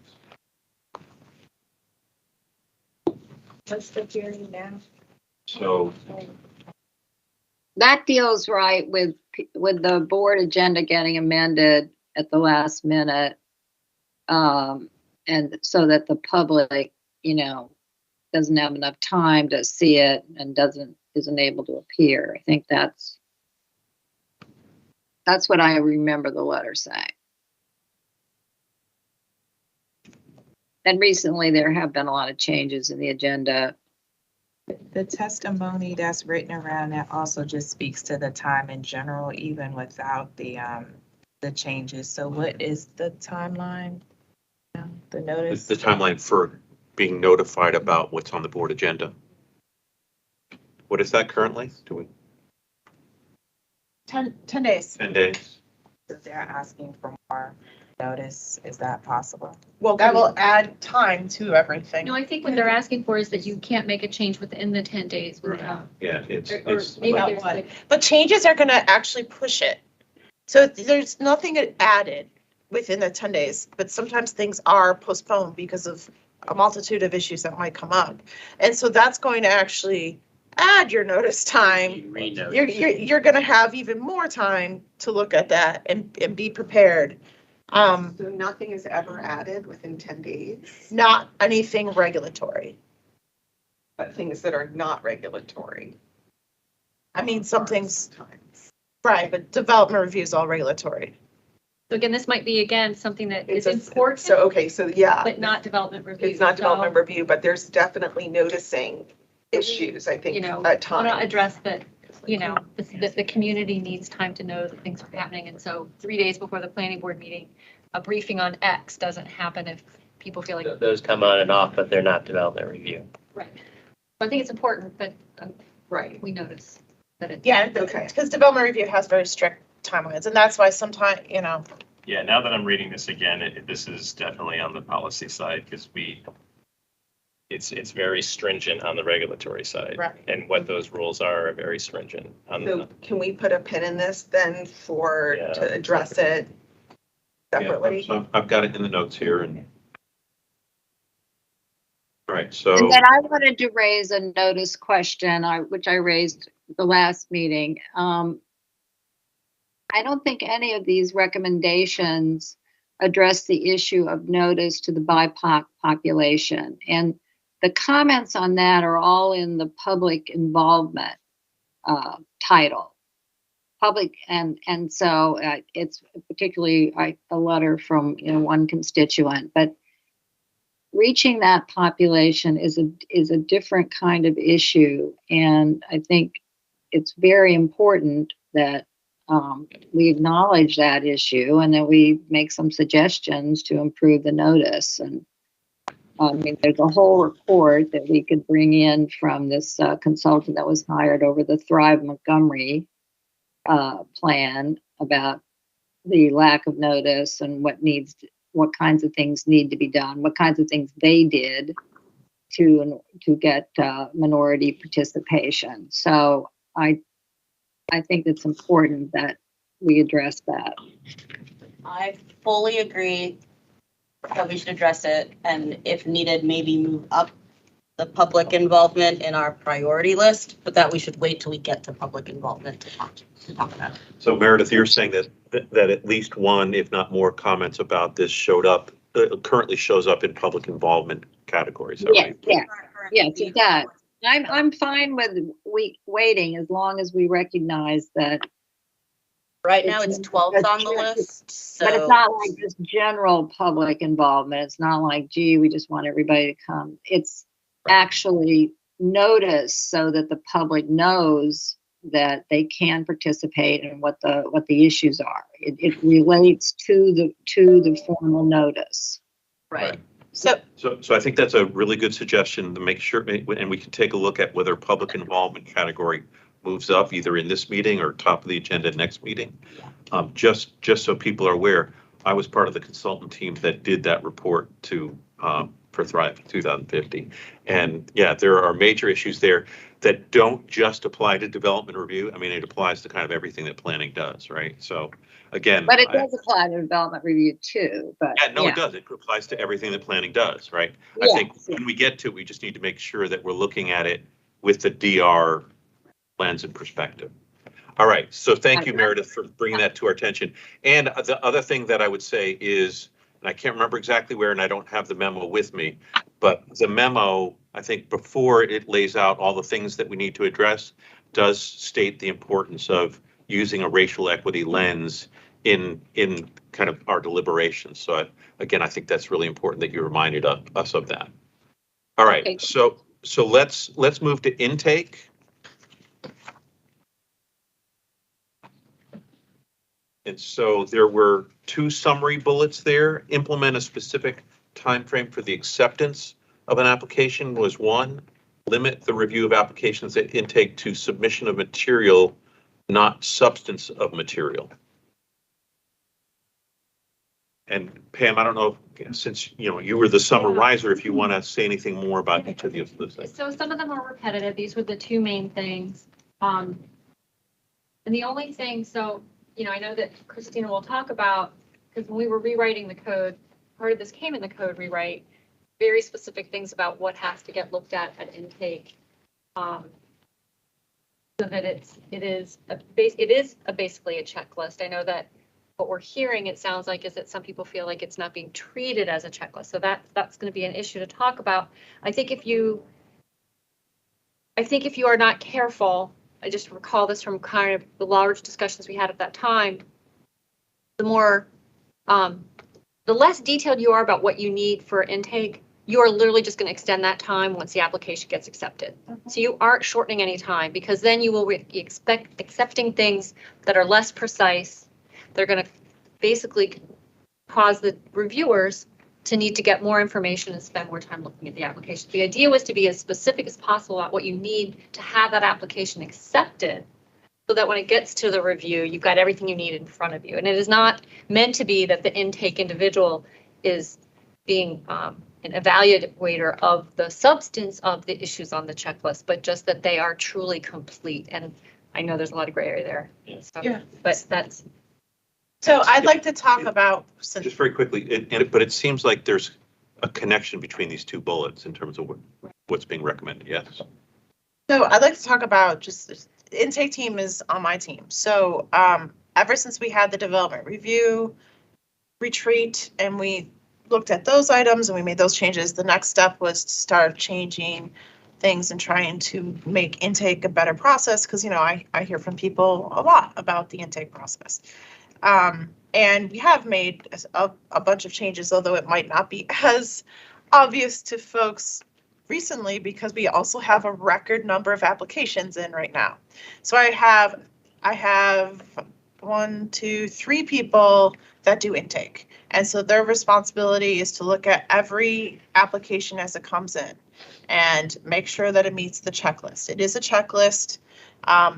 Changes that we have made to make this faster is we recently reviewed the checklist again, put it in an easier format, because before it was in a convoluted format, and made sure that we're only looking for the stuff that we absolutely need. We met with the lead reviewers. Do you absolutely need this? And did all that. We removed a few things, and now we have the list of, and it's literally check boxes like, is this here? Is this done correctly? Now the next step we're taking, and it should be done by the fall, because my team's getting really close with it, is we're going to have a checklist that the applicant is also going to use. And it's a very similar checklist to what we have internally. And they're basically going to check mark off, yes, we included this. Yes, we included this. And then sign it at the bottom like, yes, I did all these things I was supposed to do, and submit that as part of their application. Because I think by having to check the box, one, it'll make it clearer for them. These are the things that I have to absolutely include. Because like I said, the document that's out there right now is just a little bit more convoluted and harder to parse through. This is just like a 2-page check the box type thing. And we're going to have examples. It's going to be awesome. So I was looking at it. That's in the works, you're saying? That's in the works. And so that is going to, I think checking the box and saying, yes, I did this, is going to make sure that we are getting better applications submitted for, hopefully. And then from there, we have a system. It's a 10-day review period. That's in the code already. And look at them 10 days, and then they go back to the applicant. I can't control how long the applicant takes. Some applicants are quicker than others. But that's the system as we have it now. And we've done as much as we can to speed up the process and kind of reframe it, other than getting another intake reviewer from the company. So noted, thanks. Okay. Very subtle. No, ask what you made a statement. So is it here? I think that's false. I think I would find that helpful as someone who submits. Is it done correctly is a question that I have. Is that getting into the review? Like, what do you mean by is it done correctly? I mean, is it? So it's like, for instance, it's things like, is the file name correct? Like, that's a yes or no, right? Is the north arrow on there? Is there a scale on there? Is it, I mean, these are the types of, is the topography done to 5 feet or whatever it is that they have to look at? There are all these really technical things, but they're pretty much yes or no. There's not much gray area as far as this. I've heard the complaint. I know the complaint that they're talking about getting into the substance of things. When I've looked into it, like the one in particular, it was when the intake reviewer asked the review team, is this okay? And then the review team gave more substantive comments. So then they thought, well, intake's looking at this way. But honestly, that's why I made it a check the box for my own team as well. So it's really clear, like, I don't want you going into the weeds. I want it just to be like, yes, this thing is here, and move on. So I would, as somebody who used to, beat on my younger engineers, I don't ever want to see a plan that doesn't have a north arrow. I would suggest that the presence of a north arrow isn't going to impact the substance and view. I mean, it sounds to me like there are some things on there that. It is though, if I'm reviewing a plan and it's come through to DRC and there's not a north arrow on there, I'm gonna put the comment on that this needs to have a north arrow, and now we're gonna have to do it again, and like 6 other people might also make that comment. So I guess my counter to that is we're going to kick a plan out and start another 10-day period for the north arrow that by virtue of the other features on the plan, you can know the orientation of the site that you're looking at. I mean, you're going to see northings and eastings on the lot lines. I mean, that's.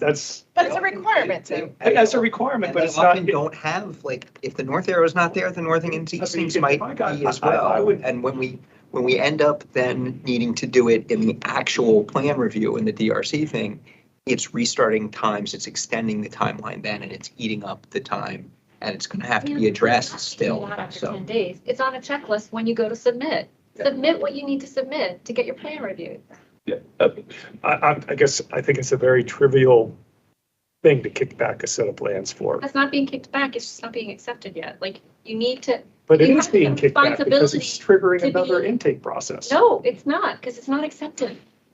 No, 10 it days is is because what it's is not getting accepted. through to the actual, get to But the substantive at some comment. point, people that are applying for things need to be able to provide the correct information for the Yes, review. and it's I on them. review plans all the time because I have consultants and they're submitting plans to me and I don't send back a set of plans. I may make a snarky comment about why isn't there a north arrow on there, but I don't send it back a set of plans because they didn't put the north arrow on there. It's on a checklist for. I guess my question is like, where does it end? Like, for me, I like the north arrow example because it's like, you are the developer. It is your job to give us something we can review. And if you're missing something like that, why should we be reviewing sloppy work? Like, you want to develop this thing. You should be providing the information we need to do it. And I think my thing is we say, okay, maybe not the north arrow, maybe not this thing on the checklist, maybe not this thing. And it just feels like, where do you draw the line of like, they're allowed to make this many mistakes that we review? Here's what I would say. Also considering the community, maybe they're not engineers and used to looking at drawings like we are on a day-to-day basis. So, I mean, there should be some basic level of information. I don't want to get too hung up on the north arrow, but Well, at the end of the day, I'm also trying to think about the person who doesn't do this on day-to-day. You're not going to publish that set of plans. That's a draft work product. I mean, that's not. No, once it's accepted, it gets describing. published. It is published. This is. I think the question is at the intake. So the intake is a checklist. You guys are getting into the review. I think if you have a checklist from what I do, or what Christina was saying that she is changing them, because I believe your intake maybe was reviewing the plans, looking at it, hey, it's missing. To the point that Pam was raising, hey, we should be looking, because if we don't take the time at the intake, that's going to be put on the reviewer. So to answer to that is really, but the intake should not be reviewing it. You have a checklist. Okay, did you submit this document? Check, check, check. You should not be going and checking to see if the north arrow is there or not. But that Or is the part of vicinity. intake. What I'm saying is, if it Say the is, Yeah, what yeah, I'm yeah. saying is, Yeah. if that's part of your checklist, fine. Yes. But if it's not, they should not be. I believe when you talk to some of the industry, maybe some of that was going on in the past. It's possible. Just saying they were going more into the details to save time, save some time down the road. If that's the case, and those are really great improvement, if that can be done, okay, this is the checklist and stick to this. You would go over, you're stay in your lane. So they can go past intake so that you can. So really, if it's not on the checklist, it shouldn't be getting kicked back. Correct. The check. Correct. And I've made that clear. Yes. Yes. So I know Meredith has had her hand up for a while. Meredith? Thank you. Yes, I just want to say, I think this is a very, very important subject. We had a lot of comments from a wide variety of law firms that represent developers and developers about their concern about this. And I have to say that I was just completely startled because the law says it's 10 days. I had no idea until one of you all explained it, that you just keep kicking it back and the actual application process could take 80 days, several months.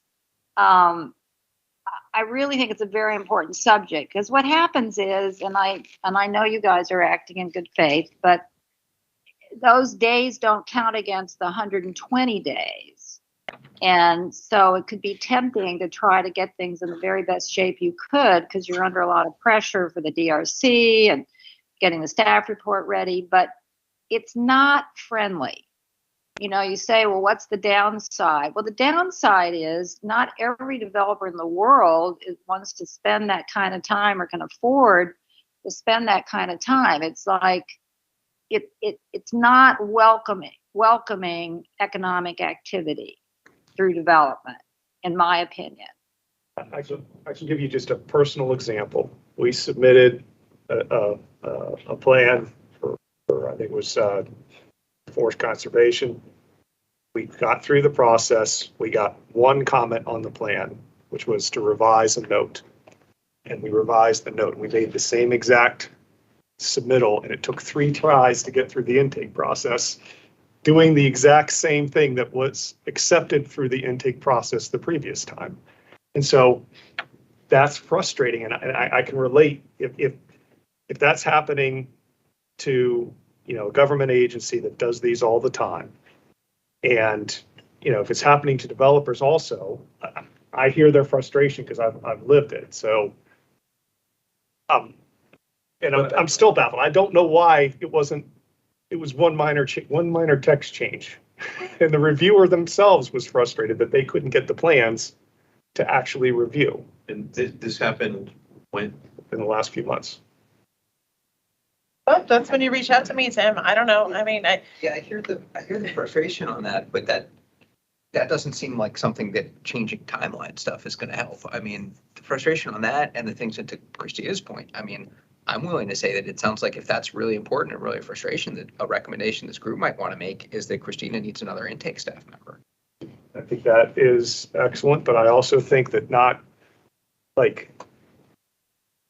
I guess I'm hearing that things have changed. I'd love for the committee to kind of see this checklist and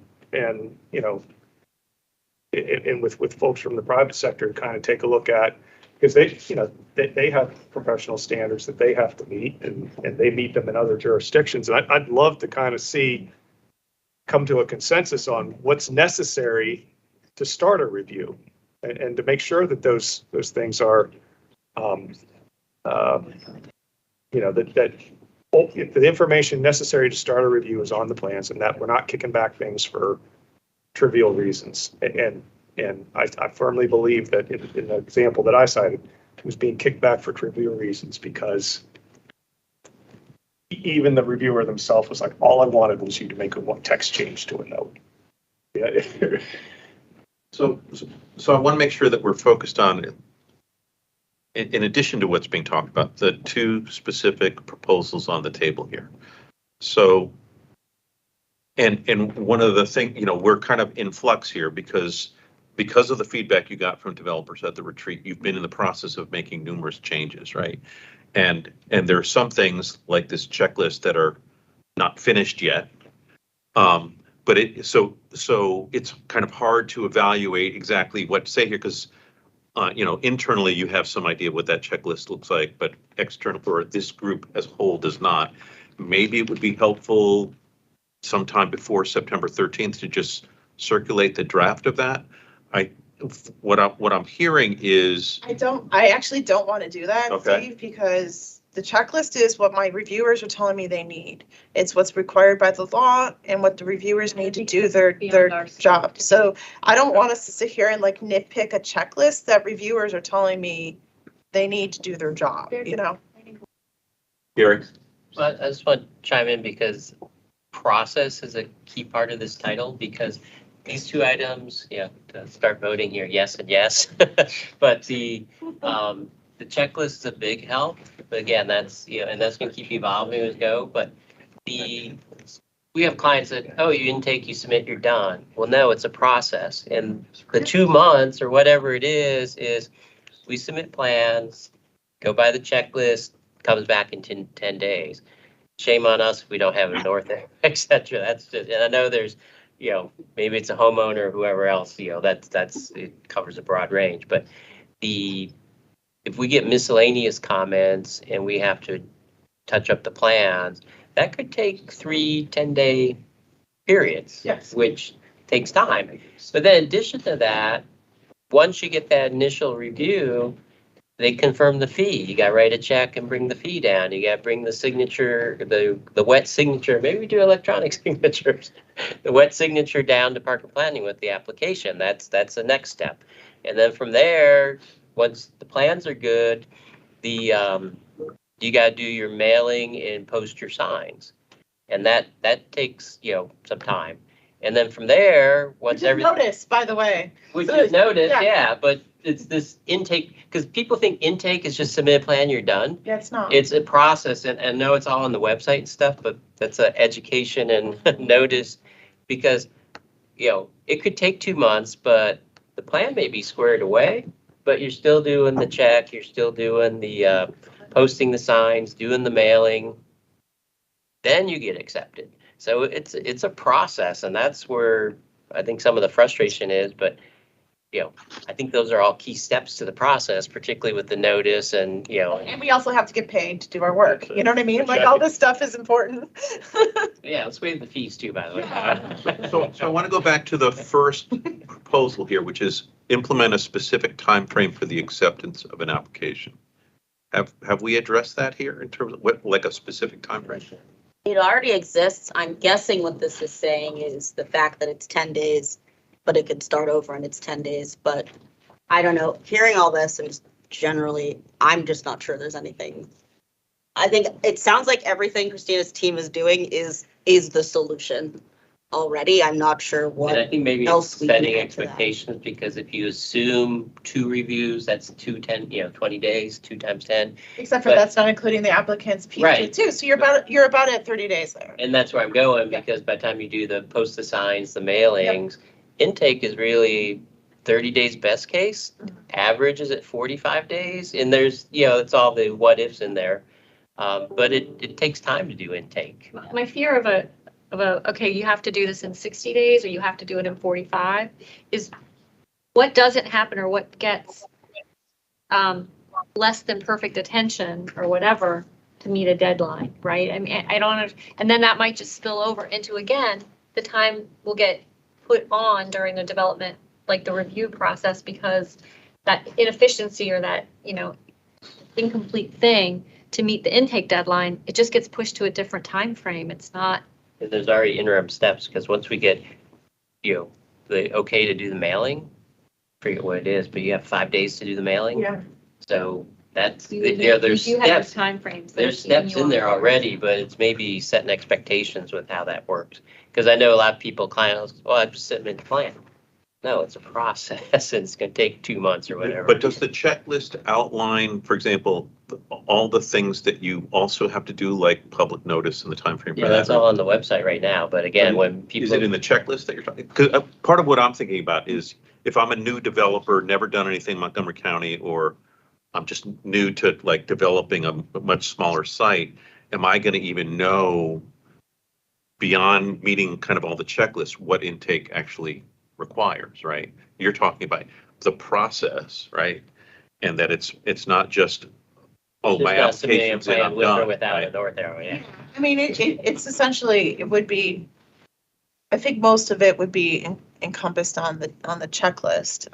But, you know, as Gary says, steps take time, you know, so. Yeah. No, And I'll go even further because we can't even submit a plan until we have our outreach meeting, which, yeah, you see how it, on both ends, it expands. And then when you get accepted is when the 120 days starts.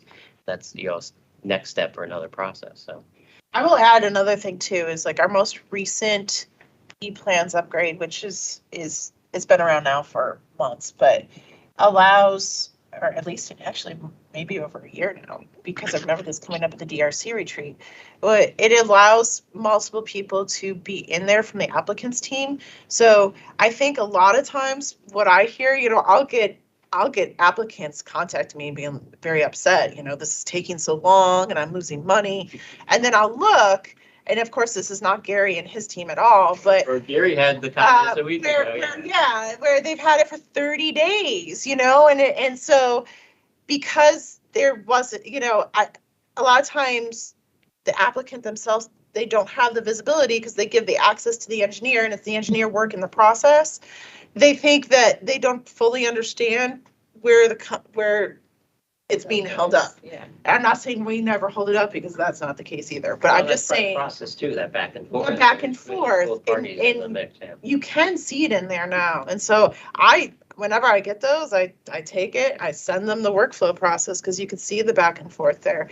But hopefully, you know, the applicants are getting wise that they can also have access to that too and have more of insight into what is truly going on back and forth. Yeah. And there have been times where the engineer will be like, hey, I can see this hasn't moved. And I'll look and they'll be like, yes, it hasn't moved. Like recently, because we had over 120 plans that I have 3 people looking at. You know, I mean, that's a lot for just 3 people. But then, you know, we're overloaded. But mostly you could see the process going back and forth. the 10 days that we mentioned before is the amount of time from applicant submission to hearing something back? Is that hearing Yes. something initially back? And you're saying like right now you have 3 intake people and 100+ applications. Yep. Looking. So I just want to make sure we've addressed the second proposal, limit review of applications at intake to submission of material, not substance of material. So the checklist addresses that, correct? I believe so. I mean, if anybody else. And there's been ongoing conversations since the DRC work set, or what do we call it? Say that again, Gary?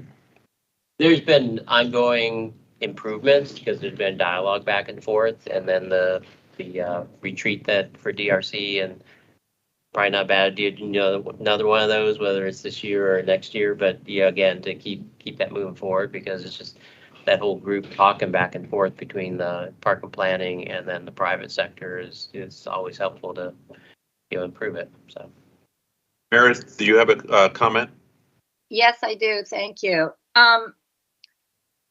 Well, I'm still taken aback by this conversation. I mean, at a minimum, if it does take 10 days and you keep sending it back, we need to change the statute to reflect a reasonable time period that actually reflects how long it takes from the time you first say you're interested in building something to the application actually being accepted. So I don't know how long that should be, but it definitely should not be 10 days. That is completely misleading.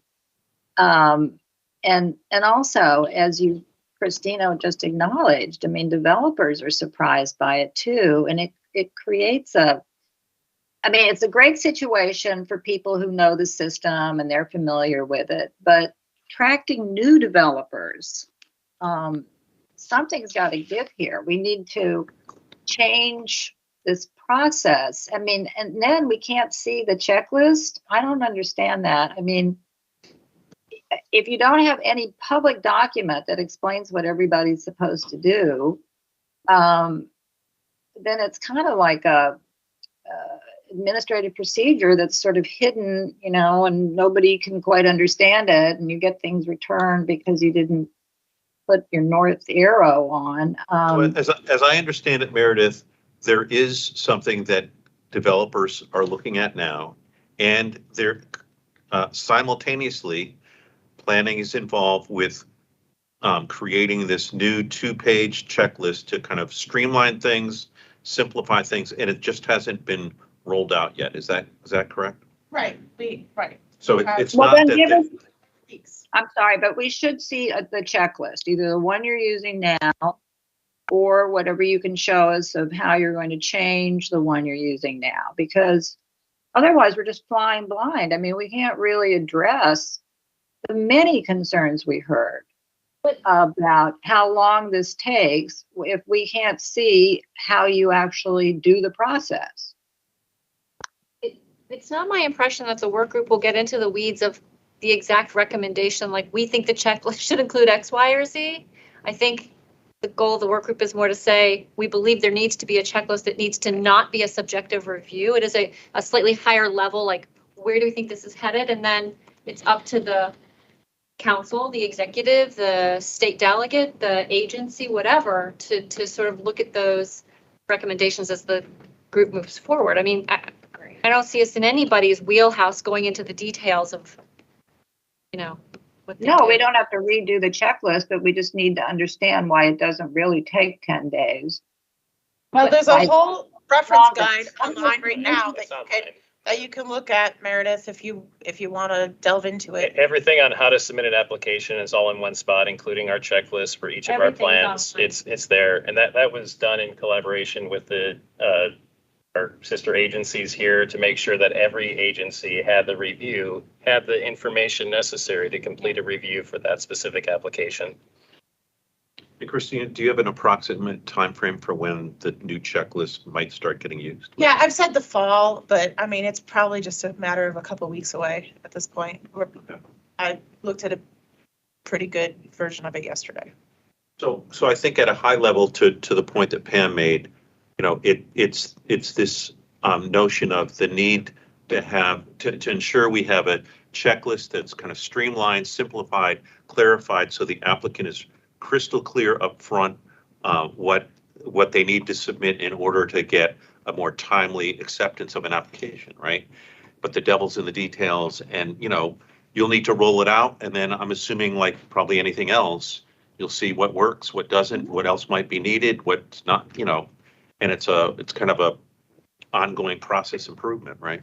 Right. I mean, that's how I look at my job in general, is just always trying to look at how we can improve process. Right, but it seems extremely unlikely that you're going to be able to get it down to 10 days, and that it will actually only take as long as the statute says it's supposed to. So that's 10 days per review, Meredith, and no, it won't get down to 10 days because that would assume that the applicant is submitting an absolutely perfect application, and I don't know that I've seen that ever.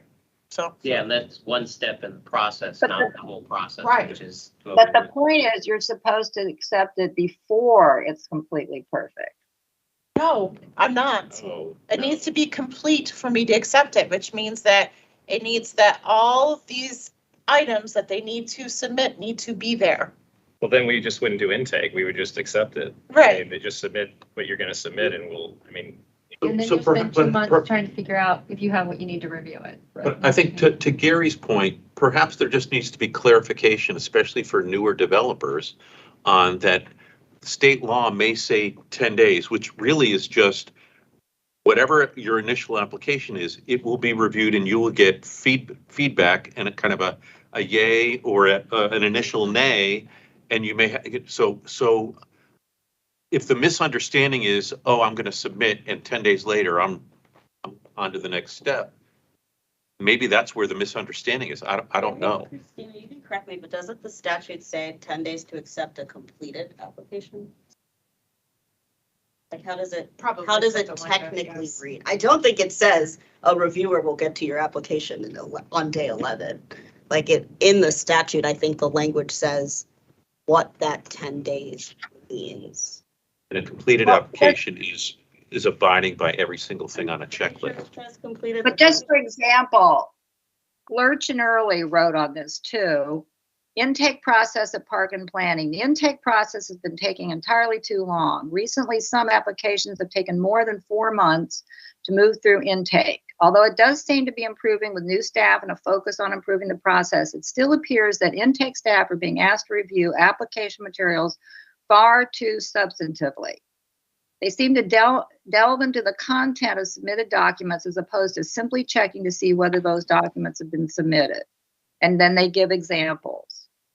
So, you know, that's a serious group of people, and they wouldn't, you know, I find them credible. And so not understanding, you know, the exact things of what you do, I still think we need to take this seriously and see what can be done to shorten this process and not just hope that your new checklist is going to do it. I don't think that's the job of this work group. I think this work group is supposed to make substantive recommendations based on what we've got now, which is your old checklist, not just hope that things are going to get better. Charisse? This might be an aside, because that is a good example, but then I know that we've heard in this meeting over and over again that there are like specific things that happen in specific cases that can lead to things taking long. And without going through each one, it's very difficult to kind of generalize that that's what the overarching issue is. Like their example of it taking 4 months could be for some very specific reasons versus some other folks where it may not have taken them as long. So we had some case scenarios that were presented, you know, earlier on that we looked at. And that's what I'm saying, maybe it's an aside. If there are people that have, you know, specific complaints that maybe a subgroup or I don't know, something for, you know, in the future, like work with those people who have presented these worst case scenarios that are having issues getting through, because maybe they need some training or maybe their people need some, you know, better understanding of the process. I'm just going to use Gary because he's at the table. Whereas if you put the same development project in their hands versus Gary, I'm just using this as an example, being clear on my disclosure here, that, you know, who's to say that Gary's group wouldn't get the same plan through very easily because they have a better understanding of what they needed to do versus this group that's saying it took us 4 months, and it might just be one situation, but because they have an opportunity to speak on it, like they're speaking on it. I'm just saying. And that, I mean, I think that's what you're bringing up is a challenge in general with public testimony, right? It's like lots of people are making single comments based on their own experience. Right. We're trying to look kind of across them to figure out what's the common issue that really needs to be addressed. I think, I'm sorry. Go ahead, Diane. I mean, I keep raising my hand. I keep putting it down. I don't know how to other than to just jump in. With So you and Meredith and whoever else is online, I have a hard Yeah. time checking. So just Okay. let me know when you want to speak. Kimberly But- sometimes gives me the pointing to the screen, but that's the only time Well, I'm really it's looking. been pretty consistent. So that's why I apologize for jumping in and interrupting, but it's the only way to get heard at times. So I agree with what was just said, the example, and I think that there was an important point made about the training. And I will say some of the people on this group are also users. You've heard Tim speaking as a user, and I will relay an example as well for college where we had, and public entities have to go with they have to do an RFP process. So they're going with, at times, the most competitive bid for something. And sometimes that's somebody who is out of state. And there's not a good process. There's just not a good process to familiarize people who are out of state. And there are a lot of out of state designers to help them through the process. It should not take 8 months for a mandatory referral submission to actually be accepted. And I think that the planning staff has to be proactive too and realize that, hey, there's a problem here. Let's work with our stakeholders. Let's do what we need to, what can we do? What is the training that we can do to help people become familiar? And then once something actually gets submitted for a permit, to have 5 months for something that's already passed mandatory referral just to get the sign off on the building permit from Park and Planning, this is not tenable. And I think that we have to be collaborative on how we try to solve the problems. There is a problem. There absolutely is a problem. And I do think, and I'm sympathetic, Christina, I am super sympathetic. And I actually think you do have variations of checklists online without a doubt.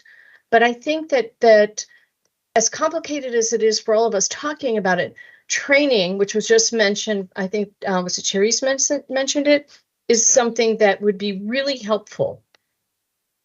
I'm glad to do training, but I mean, Diane, I'm very familiar with many of the cases you're talking about, because you're right. You have to go with people that aren't familiar with Montgomery County or with any of this type of engineering. Mm-hmm. And then they come in and we do hold their hands. We go above and beyond. We call them, we tell them, we really need you to do this. And they're still not doing it. So, I mean, we Okay. are trying to help as much as possible, Diane. That didn't happen, though. That didn't happen. I was there when it was happening over and over again. So No. I have the receipts. But I will just say, like, I agree in general, training is always a good thing. I think the checklist that I'm talking about for external folks will really help too, because it takes a really long document with a lot of detail and it puts it on 2 pages and gives them actual examples they can click on and look like, oh, this is what the scale is supposed to look like. This is what the north arrow is supposed to look like. I mean, we are trying as best as we can to kind of spoon feed these things, because I understand that not everybody is familiar with the engineering process required to come through and get the plans, and look around us. I mean, we live in an area that has very complicated development. That's why our property values are so high. That's why people want to be here. And because of that, you need this level of detail. And so we're just trying to make this as possible, as approachable as possible. And yes, education, totally we'll do that. We continue to offer things, and that was next on my list after we get this checklist out there, Diane. And so I think that's a good idea. And Charisse, what was next on your list? And we can do an education, we can do a session with any developers that want to attend, or any applicants, any engineers. Create a video online maybe. And we can, That's what I was gonna say. Yeah. It's like if you're So- constantly. we Hold on one second, DPA. hold on 1 second, Diane. If you're constantly in the business of having to train people in ones and twos and threes, that's incredibly labor intensive. It is. But if there was some kind of training module online, video based, what have you, then anyone could access it at any time. And as long as it kind of educates them on the various things, that goes a much further way than, the labor intensive route. But go ahead, Diane. So it's not, I am sympathetic, and it's not that I'm unfamiliar, because I am familiar, as director of DPS for almost 8 years. And we moved in very rapidly into electronic plans. We have a lot of processes. We would have regularly scheduled e-plans training every Monday for as long as it took. And it may still be going on for people to try to make sure that everybody could and would be familiar. We had training modules, like you said. We had videos that people could watch and follow in order to learn how to do what they needed to do. We created the checklist. And this has been in place for years, the checklist, and designers have to sign off on it so that as to its completeness. So I think Christine, I think you're going in a great direction.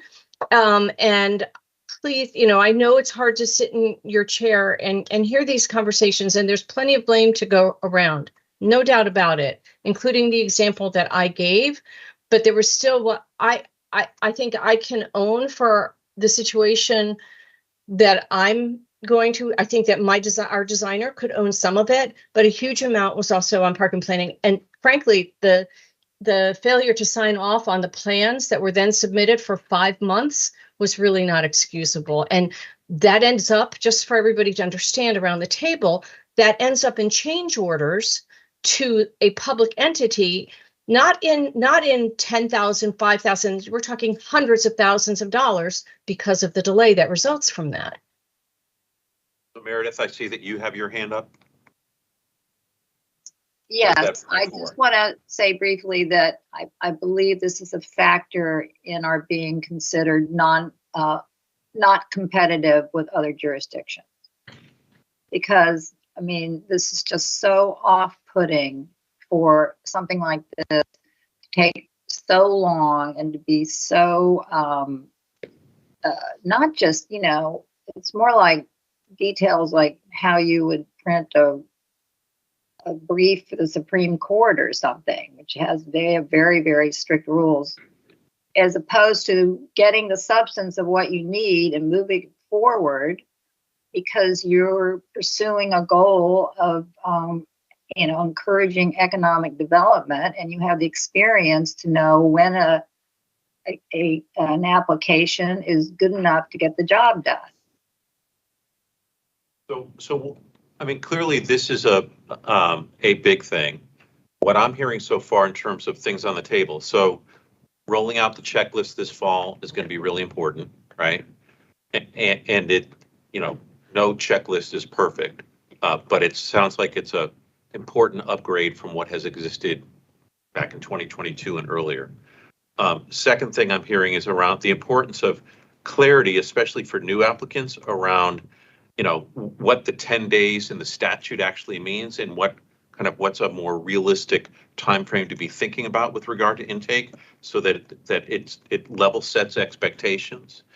And then I'm not entirely clear on the substantive review, but if I'm understanding, as long as an applicant hits all the check boxes, there is not a need for, or there will not be substantive review, although I'm a little unclear on what that actually means, which addresses the proposal. And then the final thing I'm hearing here is that, and again, devil's in the details, but especially for newer applicants, out-of-town developers, some kind of additional training materials, however we end up defining them, could be really helpful beyond what's already on the website, could be really helpful, especially for those really new to the process, to understand what they've got to do.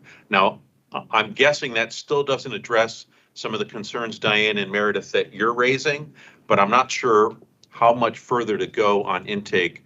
And is there the ability, I haven't even given you guys a break yet. Is now the time, people are nodding yes around the table, is now the time, A, to take a break, and B, to move on to a next topic area? I just have two. Tim, then Diane. So, one, just go online and you look at the list. I mean, it's got a lot of things. There's a lot on there, but I think I understood, and maybe I misunderstood, I don't know, is that the plan reviewer or the intake reviewer's checklist might not be verbatim to what's posted online. And as somebody submitting something, it would be really helpful to have whatever the plan reviewer or the intake reviewer is going to use be what is posted online, so that, that's number one. Number two, there's things in there that, like file naming and stuff like that, of files. And I'm just curious, with e-plans being as powerful as it is, are there some things that we can automate or error proof in the process, so that things like nobody has to think about file naming convention because it's done automatically. I would love that because file names are this crazy enough, one of the things we constantly have to kick back for, and I'm sure DPS runs in the same thing because you need the same thing to be done correctly. We're looking into it with e-plans. Every change we make with e-plans is not the easiest, and it usually requires us to throw money at it. So I have a meeting set up to look into automating something like that because it would make it a lot easier if they can't put in the wrong file name. Yeah, I mean, there may be, so maybe that would be a suggestion I would make, just, a recommendation from this work group is automate things to the greatest extent possible on e-plans, just to error. I think that's a good recommendation. Diane, and then we're going to take at least a quick break to grab lunches here. And there may be other people like me that need to use the men's or ladies' room who've been sitting around the table for 2 hours.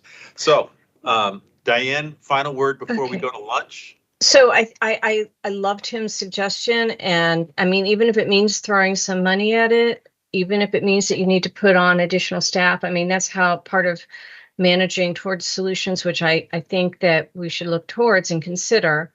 That's number one. But number two, also a customer service type of an approach, which is where, bringing in if something hits a certain point, that there has to be a level of, okay, we need to sit down and see there's a problem here. Let's bring everybody in. Let's walk through what needs to happen so that we can fix it.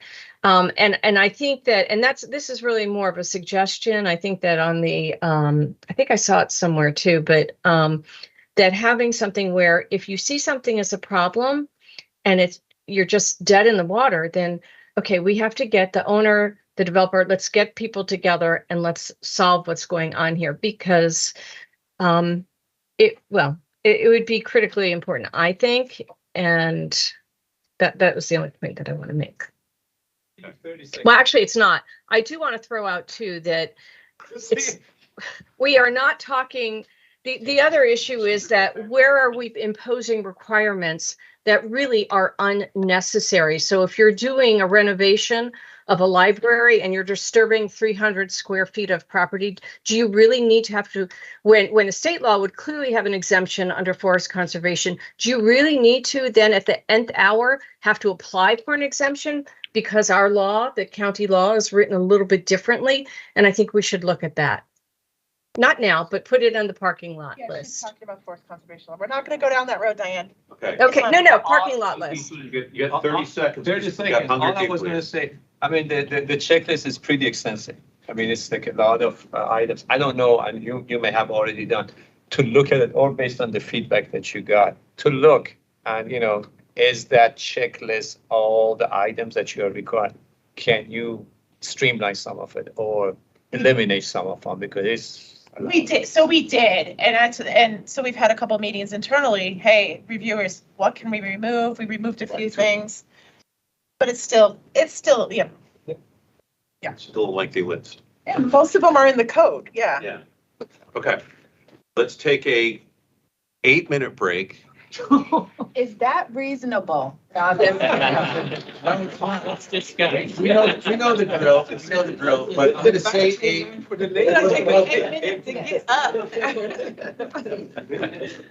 Enough time to stretch your legs, grab a box of lunch. What else you need to do? He's, a resident is going to do that.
So I'm going to propose that we move on to the next category. Resolutions and conditions. There's two proposals here that are linked, kind of option 1, option 2, as I understand it. So take a quick look. Allow applicants an opportunity to review planning board resolutions prior to adoption. This will reduce the need and time involved for issuing corrected resolutions. Alternatively, allow the public and/or applicant to review the adopted resolution prior to its signing, stamped as quote unquote approved but not signed or unofficial copy. These changes could easily save weeks in the process of ensuring that the signed resolution is complete and accurate. I have comments, lots of comments. You go in front of a judge. Does the judge allow you to review the order or the opinion before they issue it? No, like this is a very legal process. The resolution is the board's, order. It's and it's appealable and all of that. This is not something our legal department would be willing to do, and I fully support them. This is not something that we should be issuing out there for people's comments and review. It's the board's decision, and it's enumerated in all the findings and in all the conditions. And as far as conditions, like those are already in the staff report ahead of time. The applicant gets an opportunity to review them because I know that the staff works with them before they even put them in the staff report to make sure that they're aware of the conditions they're putting on the application. So, are there corrected resolutions from time to time due to errors? Sure, but it's a quick process, and actually it doesn't even hold anything up because they have a resolution in hand, so they're able to continue to move, even though they might need to get a corrected resolution. So this is a very legal part of the process, and I don't think it should be touched. Well, you're addressing both bullets, correct? Yes, but both bullets, because it's the same kind of idea. Want to weigh in? I have a question, but I don't remember this part from when I was at planning. So if you are reviewing an application for approval with the board, and the staff report has the conditions for approval, and the board debates them, talks about them, maybe they tweak some of the language or conditions, and then, they take the vote, they approve the application based on what their conversation was. Then the staff goes back and drafts, or the legal team goes back and drafts the resolution that represents like everything they've heard. Because I look at, Yes. I look at the resolutions all the time. If we're at council staff wanting to review something, I pull up the resolution. Yeah, regularly. So my guess is what this is about is and it sounds like on occasion that resolution gets written, and then there's something just inaccurate based on the conversation at the board. Either a number was wrong or a time frame, or the tweaking of language of a condition. How often does that happen? I'm just trying to get a why somebody wrote in that like, this is problematic time-wise. Yeah, not often. Atypical. Yeah. Atypical. I think the last couple ones I can remember weren't an error in the discussion at the board. It was like an error in one of the Like a data tables. table a lot of times. That's where you'll get it. Staff report, and it's like we're in the other stuff anyway that everybody already could review and everybody had already read it. And has Right. missed it. Right. So what happens though when that does happen? So say there's an error, the resolution gets signed, it gets mailed out, the applicant then gets it, and it's realized that something was wrong. Yeah. Then it goes to the board as a corrected resolution, and it's mailed out again and stamped corrected resolution on And that top. process takes, I'm just trying to get a gauge for like why we have the comments. Maybe a couple weeks. Yeah. Well, while you're waiting for the corrected resolution, the uncorrected resolution is Still valid. valid Yeah. resolution, so everything You can can keep keep moving. proceeding, right? I think. Yeah. Yes, yes. Unless the thing that's wrong is in a data table that doesn't allow them to get something accurate in permitting. I mean, I'm just making a guess why that would be a problem. I haven't really run into that where it's going to hold them up. But the only thing it's going to do is open the appeal period again on that, whatever that minor correction is, but everything else is still. Just don't know enough about it. Thank you. Yeah. Because the appeal date runs from the corrected. No, so the appeal date will run from the original resolution except for the piece that was corrected in the corrected resolution. When that comes through, that piece can be appealed. That's very specific in the corrected. It is very specific in the corrected resolution. Let me ask, I don't know who, the context of who wrote this up, but it came up before, so the applicant doesn't get the staff report until it's posted online. The community doesn't get the staff report in conditions to post online. And those conversations with the plan review and, you're gonna have this condition but you don't see the final language until, but you have 10 days or that 2 weeks before planning board to propose changes. And then you discuss the changes with the board. Some of them like typos or there's a number wrong or something like that. Talk to staff and they agree with the update before planning board, but And that happens fairly enough because you'll see it goes to the board then with redlined, language on the PowerPoint. and frankly, I don't think the staff report's available or final before then. So, It's not. this, in my opinion, would be adding time to the process. But The board actually gets, unless the board goes online, the board actually gets the staff report after the public. So we post it on Monday, it gets into their packet by that Wednesday or Thursday. So they have the week to review, whereas the public had an additional 3 or 4 days. What's the relationship between the staff report and the resolution? The resolution is it records the official action of the planning board on that particular case. the staff report's 50 pages, the resolution's a few, depending. Yeah. You wish it was. Well, but yeah. It's, but the staff report has all the findings in there and it has all the conditions and all those findings and conditions are also going to be in the resolution. And they're probably not going to Pulls change out. too much. It pulls out like what the board is actually making a decision on from that staff report. Yeah. So in the staff report, there's a lot of analysis about what staff may be recommending and why. The resolution is a reflection of the decision based on that finding that needed to be made. So some of that analysis is pulled out and therefore it's much shorter. You're saying, Gary, if I understand correctly, so you said, did you say 10 to 14 days to kind of review Yeah, so before planning board? planning board's on Thursday. The 10 days before, either Friday, but I think technically the Monday, 10 days prior, the Monday is when it's due to be posted. It's typically posted on the Friday. Yeah, so it could be posted earlier and then you have. And when it gets 11 or posted, you have an opportunity to review or even to propose changes or? Yeah, so that's what's going to the board. Okay, if we don't agree with the condition, we can talk to staff about it, or I'll give you 2 examples. So one, if it's a typo and you're supposed to build a playground by 100 units and for some crazy reason it says by 1,000 units, or probably the other way around actually, but that, you talk staff, there's a typo here, that staff will bring that as a red line to the board saying there's an update, they're in agreement, the applicant's in agreement. But then the other situation is if there's a variety, but if there's a condition the applicant doesn't agree with, they can discuss that with the board, propose their own red line, say we want to take this out or we want to modify it, and the board can say yes or no, or leave it. At the hearing on that next Thursday. Yeah. Okay. And you have that 10 days to ramp up until the actual hearing.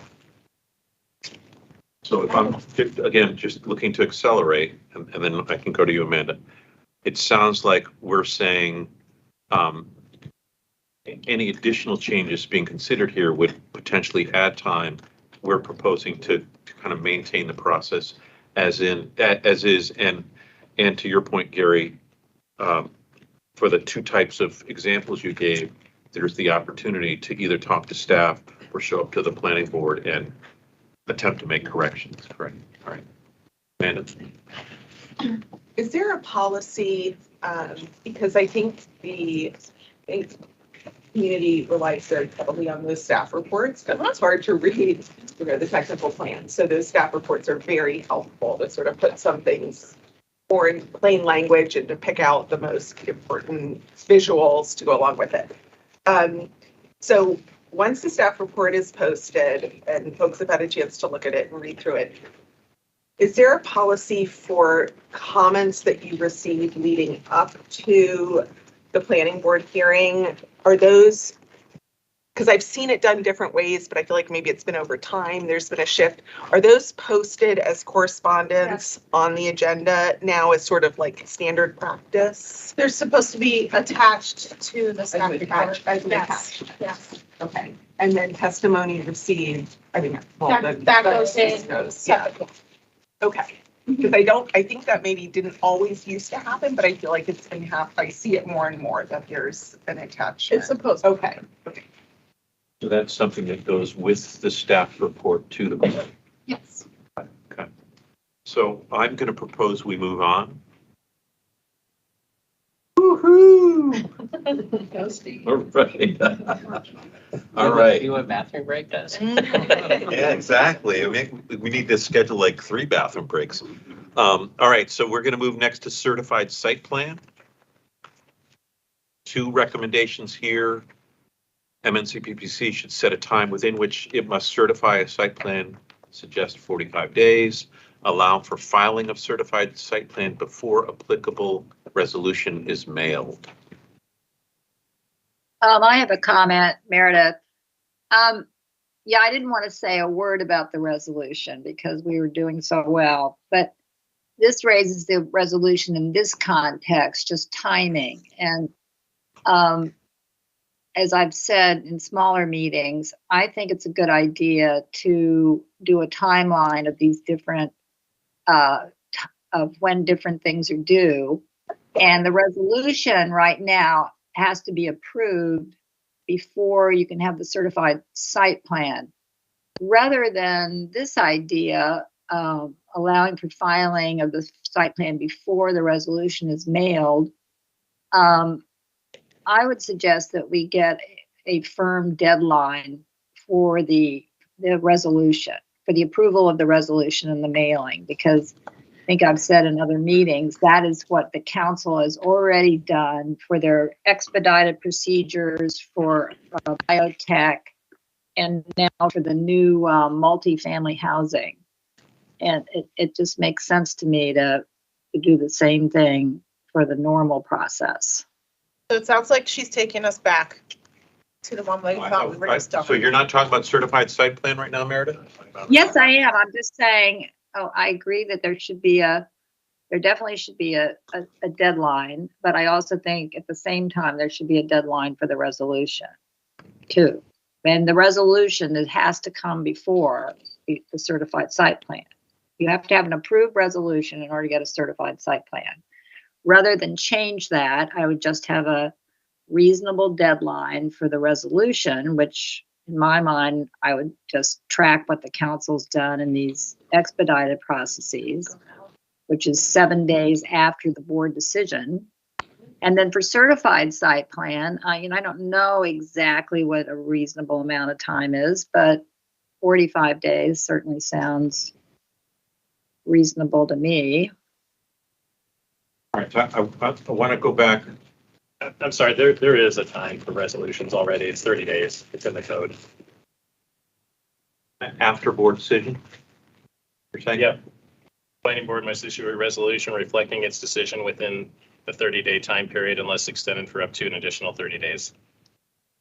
And the majority of our resolutions go with our plans. Occasionally there's a complicated case, if there's a lot of changes, if there's community opposition, we try not to issue those resolutions with them because the board may make changes based on that testimony or based on something that we've received from community. If we're asking for a revision to a plan, trying to respond to that, and we know there's going to be some issue that's not decided, then we don't have that resolution ready that day because we're allowing for the board to go through a process with the community. And then that resolution will come within 30 days after that to get approved.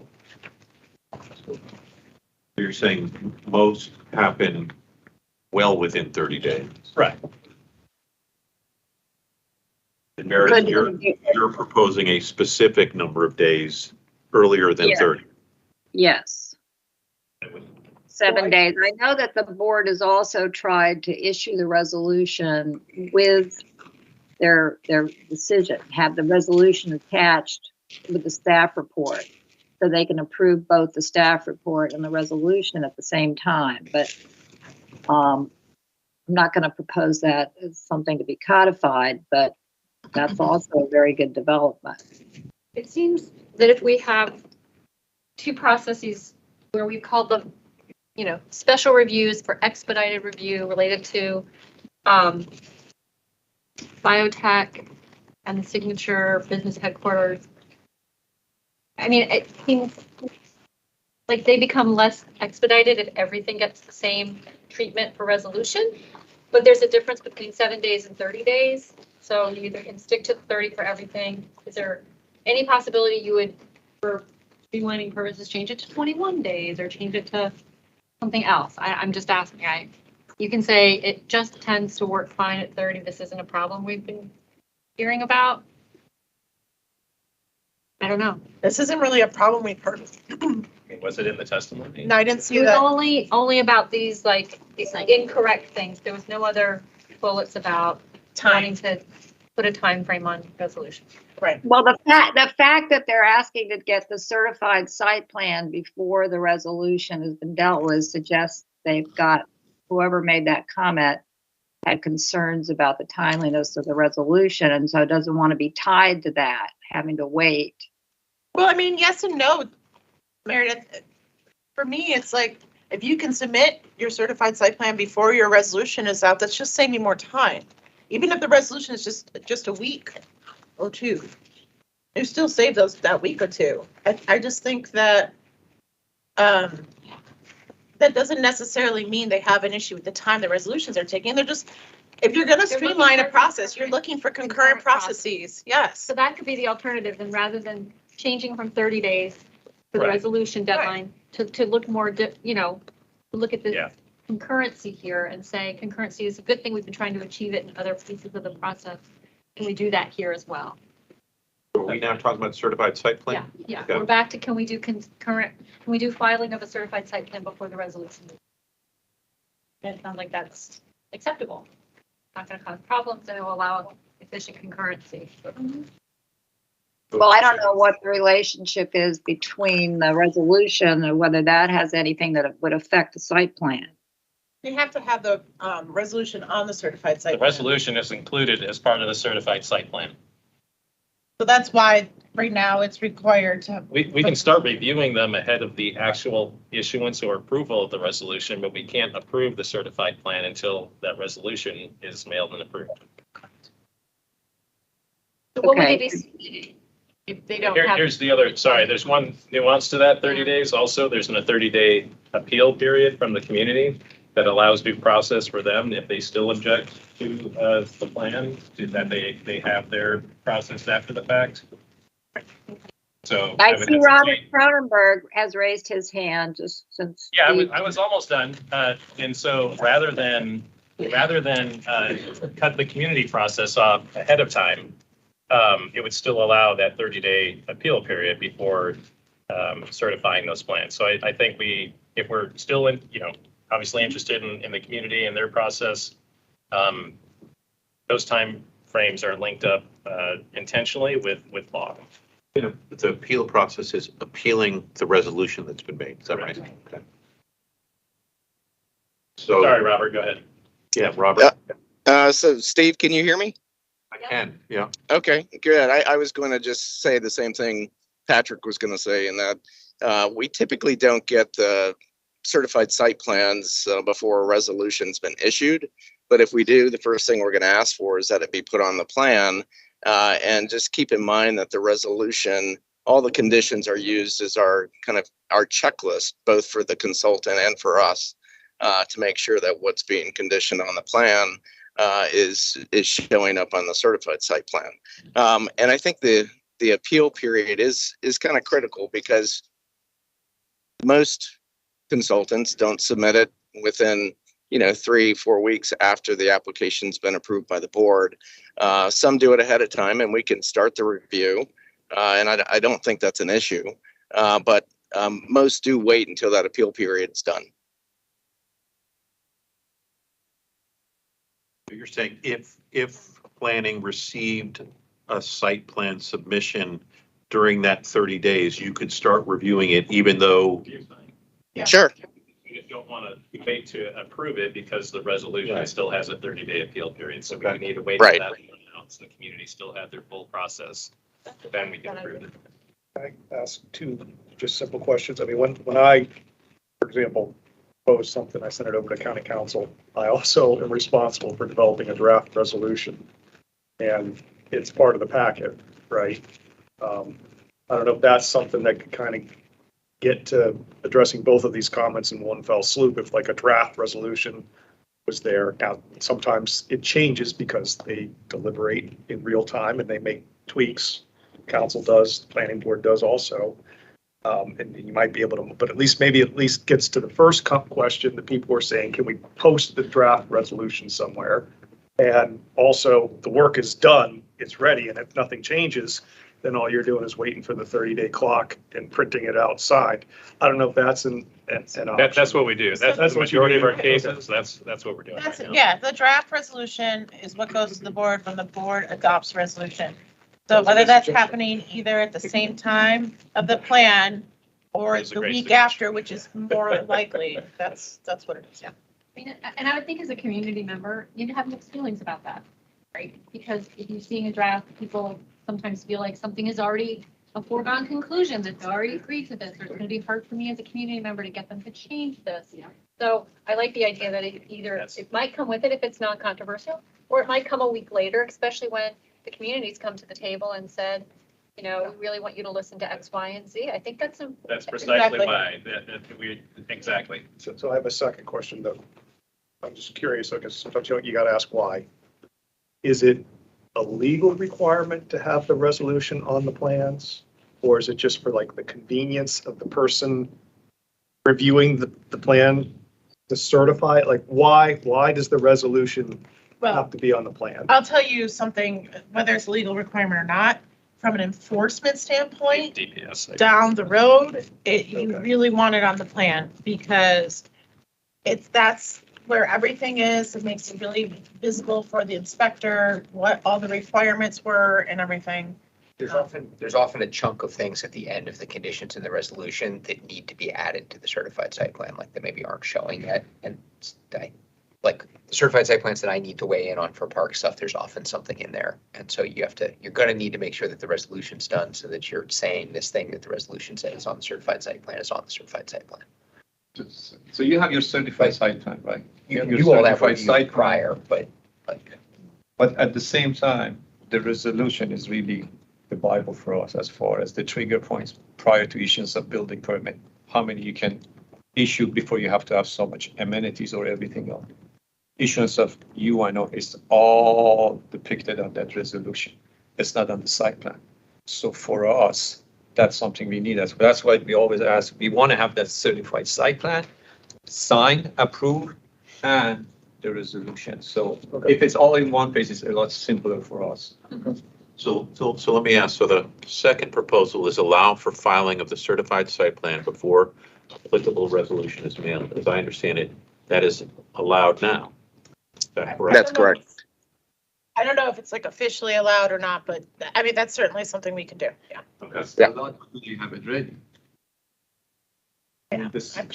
Can I ask a I think question? the site plan is because it's always taken after the planning board has approved the resolution, it goes months after that. So the site plan becomes certified. So it's not like, chances of Okay. it's very, it's not that many numbers that they really have the site plan ready for you guys when the resolution is approved, approve the site plan and go. That comes really down the road. So Okay. I have a couple of questions. I'm sorry, I had my hand up again, but I took it down again. So a couple of questions. So if the resolution is prepared along with the staff report and the plan and the recommendation, does that get posted on the planning board's website as well with the agenda item? Because the agenda item links to what's in front of them. Because I'm not seeing it. No, I don't think the resolutions are on there. Is that what you're asking? The draft resolutions, Yeah, right? the So draft resolutions don't go, they're not on, they're in front of the board, but because it's a draft document, it's not posted on there now. Okay, but for example, with legislation, draft legislation, when it's introduced, it's proposed, and then the final, of course, it changes a lot from there. So that was following up on Tim's question. And then I think I would really love to know from the law firms that commented on this, because I likewise have heard a lot of complaints about the time that it takes to get to certified site plan. And I know that for my planning colleagues, that the devil is absolutely in the details, which is where you're getting a whole bunch of the details. But I'd like to know where their pain points are, what are the actual pain points that they're seeing, because I'm listening to this and I'm hearing something that sounds like it's, like it's performing sort of like a machine. It's doing the things it's supposed to be doing. And yet all of the land use bar, many of the attorneys have complained about this. And so, putting Gary on the spot, and I don't know if Kate is there or not, but what is this complaint about? Some of it, I think, is just the time it takes I'll give you two examples. So if I've got 2 conditions approved on a plan and I can submit like next week, I'm going to submit without the resolution, and then staff will review it. And then once we get the resolution, it's pretty straightforward. But if I have a larger plan and I've got 20 or 30 conditions, then in Henry's point, if I have a Parks comment, we have to go meet with Parks and reconcile that review. And if I've got a traffic or DOT road comment, that still has to get resolved, because some of the conditions can be pretty detailed or open-ended. So some of those just take time to get resolved. So a larger plan is going to take more time to get certified. So it gets very detailed and very, there's a variety of examples you can get in the weeds on. But I do know if you have one plan that's just the park and planning staffer has to sign off on it, that's great. If I still have to get a park sign off, a planner sign off, a fire sign off, a DPS sign off, that all takes back and forth to coordinate. So is this a misunderstanding by the land use bar then, that about maybe not taking into consideration the full complexity of what may be involved for the bigger plans? I also just think, Diane, I mean, this is because there are so many conditions that have to be met prior to certified plan. I think it's just because we have the quick review timelines now that some things that were a little bit more complicated or might take a little bit more time get pushed to certified site plan to be completed. And I think that's why there's more time. Not saying that we can't improve the process, because there's probably room for improvement here, but I think that's what's causing a lot of the delay. In years past, and I don't know how timely some of these comments are, but years past, you'd be waiting a few months to get the resolution mailed. But that process has been changed, and that was years ago at this point. No, I won't comment on some of these attorneys, but anyways, that's still in people's memories. Yeah. But it's pretty, the resolution within a month or so to get it mailed is pretty common right now. Now, if there's a challenge or if it needs to be correct, there's all the atypical scenarios, but then it comes back to the plan and what you have to get reviewed on the plan. And that comes back to how many conditions you have. And when we first started, it was very slow. Slow. Yeah. But that was my understanding. It's like my team, I've been overseeing between Mid County and Up County in like the last 6-7 years. I mean, they're pretty much clockwork within a month. I know if it's, I'll pick on Patrick because the chief signed the certified plans. So for Up County, if we know it's on Patrick's desk, we call them. They signed this, versus getting to it tomorrow or next week, but that's right. Esau, and then Meredith. Right. I mean, to Diane's point, I'm a little bit struggling to understand this thing, because you have 120 days. Then what were we doing? That's why you have DRC. all this plan here should have been at the point, if you're getting your resolution, should have been ready. You should have had all those discussions with DOT, DPS, and everybody else with the parks as for that 120 days. And so when you're going and getting the resolution, that plan should have been ready. So why is it taking them another 3 months, 6 months, or 7 months to get it certified? I think that's the issue that the land use attorneys are bringing. So you're approving something that is not really ready to be approved. That comes back to all the conditions that are applied, yeah. So as you see, it gets very complicated. The larger the project, the more conditions typically, is that right? Typically, yeah. So what's on the table here for the actual proposal is 45 days. I'm not entirely sure what the 45 days is referring to. And whatever it's referring to, what's the perspective of this group on I feel like that's 15 days longer than current. Right? Patrick just read the law. No, Patrick's talking Well, about. now we're back to certified site plan, right? We spent a lot of time just talking about resolution. Meredith, did you say something? I know you've had your hand up for a while. I'm sorry. Oh, that's okay. Well, no, I was just wanting to go to the 45 days and asking the same questions you are as to if it was a 45 days, what does it run from? The resolution, I guess, is what they're probably suggesting. But based on what Eshan's saying and other people, it probably could be shorter than that. Looking at the direct comment, I think they're saying 45 days from the date the applicant files it. Is that what they're asking? From the date the applicant files the site plan. 45 days. So that'll be interesting because then that's contrary to the second one of us allowing them to file it early. Currently, right. Yeah, so you kind of have to go Starting to with count against. either it's 45 days from like the mailing of the resolution or, and we could still allow them to file earlier, prior to having the resolution. But still, you would have to have it done no later than 45 days from the mailing of the resolution, I think. That's what I was saying, yeah. Yeah. Robert Cronenberg's got his hand up again. Just because Thank you. I feel Thank you, Meredith. Yeah. I appreciate that. And can someone tell me, does the 45 days, does that say approve the certified site plan? Because if it does, and we have a consultant that doesn't want to comply with the conditions, are they asking us to approve something that is non-compliant with the board's approval? I think there has to be some, we can review ours within a certain timeline, but there probably should be a timeline on the applicant to resubmit to meet those 45 days if that's really where we're headed. And I think that sometimes that's not quite fair on them if they have to follow up on a number of comments. So I don't know that the 45 days really gets you what we really think it would get you.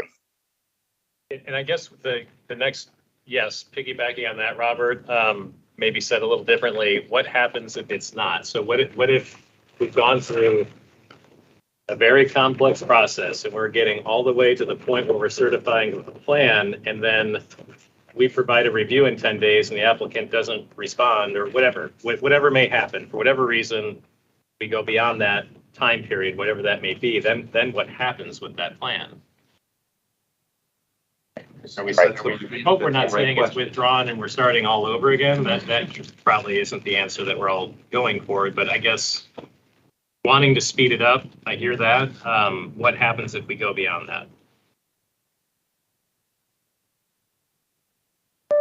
It just seems like the concurrency could probably solve the bigger issue here, which is timing. The concurrency, you think? Yeah, the concurrent review of it or submission of it during the period while you're waiting for the resolution.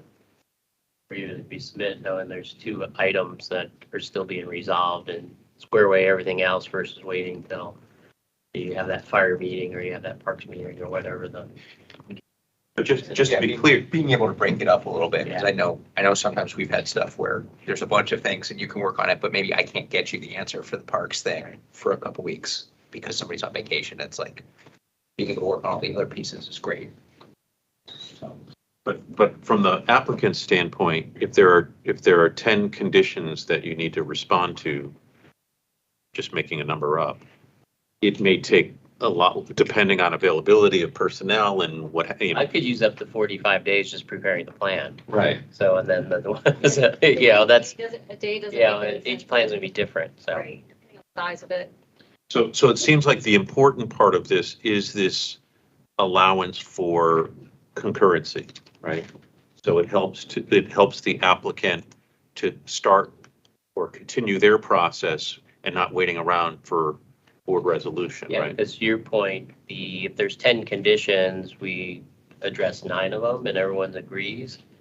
Then if we're waiting on an answer from an agency, or sometimes you have to have a legal document recorded, you know, open space covenants or stuff like that, you know, some of that goes back to plats, but I won't go there.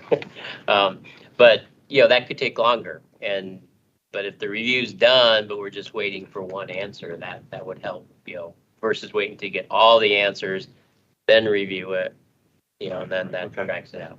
Well, that still doesn't deal with having some sort of a deadline as to when it should be due, because after all, there is no penalty.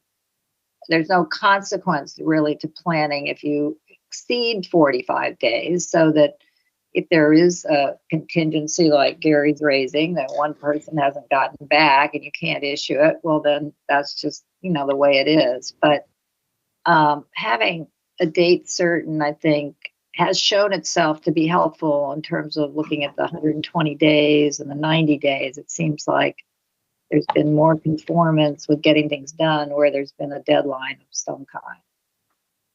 But let me ask you, Gary, because I mean, you've shared a number of different experiences of specific projects. I mean, will a date certain matter on larger, more complex projects with multiple conditions you're trying to address? I'd love to have a date certain, but I know every project's different, and if we had a goal to review it within, combined with applicant and park and planning review to have it certified by 45 days, you know, does that help?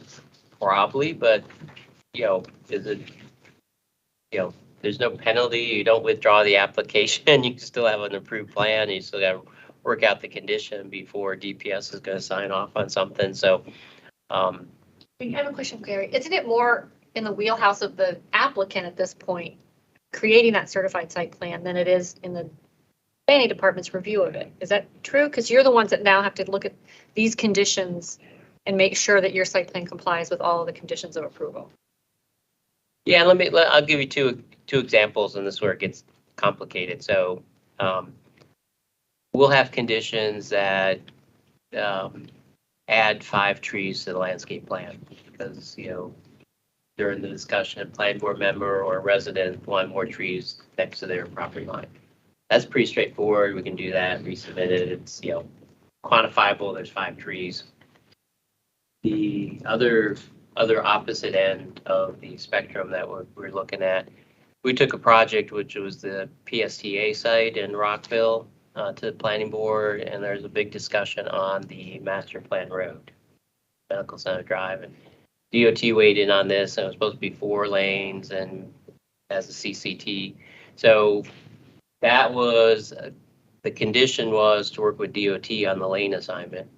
The applicant discussed that in front of the planning board and said, we want 2 lanes, not 4 lanes, and big discussion. Well, we got approval, we had a condition, but it was go work it out with DOT. That took several months to. Actually, you need to work this out. It wasn't like a concrete condition. That should never happen. Because the applicant was saying, we disagree, we don't want it, and DOT. So we got in between with the condition, so that's where that takes longer to work that out, because you got approval, but was still, yes, you have to do the road versus no, don't do the road. But then it was like, okay, now you're approved, but go work it out. So that's still happening. So How could something that large not be decided by the time it gets to the? well, that's where the applicant disagreed with the county. So that's the. But But it still went to planning board, even with that major The planning decision. board agreed to that condition. That's my point, is if they have to make a finding, how do they agree as part of their findings that It needs to the be road worked width out. is indeterminate? Like, that's not a finding. Well, the finding was, yes, you have to do the master plan road, and then all the details have to go be worked out. So that's, How do you prove that condition is satisfied? If I were an applicant's lawyer, I'd say, yeah, we met with them once. Now here's our plan. Worked out the road details and where the parking was and all that. DOT wrote a memo saying this is good, then parking planning certified the plan. So it is interpreted as you must both agree for this condition to be satisfied. And that happens a lot with certified plans, particularly if there's a disagreement with the applicant and well, ultimately it's not I'll say it's disagreement with staff and the applicant if they're not on the same page, but the planning board has final say. So. Yeah, we tried not, I'll just speak for my division. I really, and I'm sure the other chiefs and supervisors the same way, really try to get the board to decide these things so that we're not stuck in this continuous, like, we've done the review, we're making the recommendation, please decide, one way or another, just so it's very clear for all of us moving forward what that decision is. So that could definitely add time to a certified site plan process. If that. Yeah, we don't just willy-nilly go up there. Like that's. And that's not the best scenario, but it happens, so. So it sounds like we don't want to set a date certain, something's got to happen. All this needs to happen in 45 days.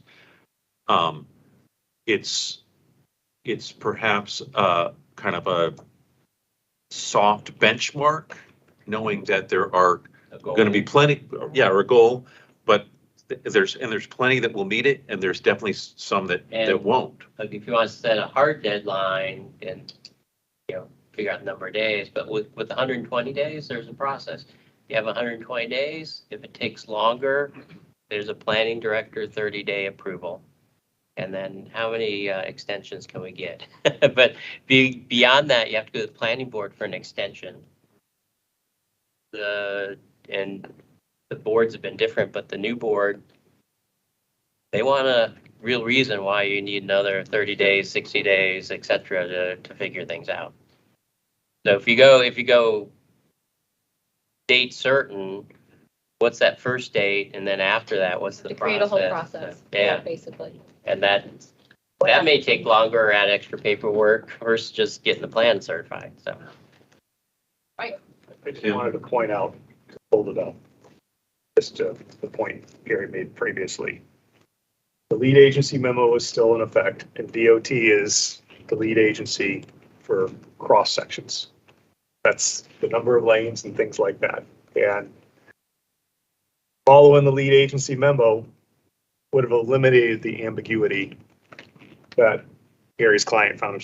His client might not have liked it, but it would have been done. It actually sounds like it did follow the lead agency memo, though. The client, they were told that they had to do that, and they had to go work it out with you guys to make sure that their plans were right to do that. Yes. Okay. So. Yeah, we followed the lead staff agency memo. and And that's MCDOT were on the same page and And requiring the same basically, thing. The board agreed The board with staff, Okay. but yet The the applicant had shown something else on their plans, therefore resulting in us having after the fact to go reconcile what that cross section. I misunderstood. Yeah. I thought it was a situation where the No, board we was didn't saying, go- we're not going to decide. That's what it sounded like. No. yeah, because DOT, the board, DOT and staff were on the same page. And then the board agreed with staff, and that's not what was shown So on the the applicant plan. had not shown that cross section that we, the agencies, agreed Because of the to. disagreement, and therefore, making the appeal to the planning board. So again, what I'm hearing is no hard and fast deadline, because it could create a whole new set of issues and a new process that needs to be created. But the goal would be 45 days, and knowing that there are going to be some projects that, because of the number of conditions or whatever the case may be, are going to run longer than that. But I think the running reviews parallel or The concurrency is the thing. concurrent, yeah, because you can see, again, go back to the 10 condition example. If you can knock off 9 of those and everyone's in agreement, you're done. But if you have one piece, and whether it's an agreement or someone's out of town or agency is waiting on a policy decision, that could drag out. I think Robert has his hand up. Thank you, Thank- Robert. Thanks, Christina. I would just, I think you summed it up well, Steve. a hard and fast date probably isn't very helpful. And I would just point to the fact that in many cases, we don't even get a certified site plan submitted, for months. So you're already kind of exceeding that time frame. But I think, kind of looking at this more concurrently in terms of addressing conditions is helpful. But I would not put a hard and fast date on it. We can always set a goal and see how we do towards meeting that goal. And we would do everything we can to make sure we do meet it. But if just to point out, if someone hasn't submitted a plan for 6 months, which does happen, or longer, then you have a reviewer that has moved on to 4 or 5 more cases. And now they're having to pick up kind of where they left off, previously. So it's not necessarily a staffing issue unless the staff has left to different positions. But putting a hard and fast time frame on it, I really don't think is helpful to the whole development community and us. I think one minor little thing that just occurred to me as we're looking up at the highlighted thing, it's allowed to have the certified site plan be submitted before the resolution is mailed.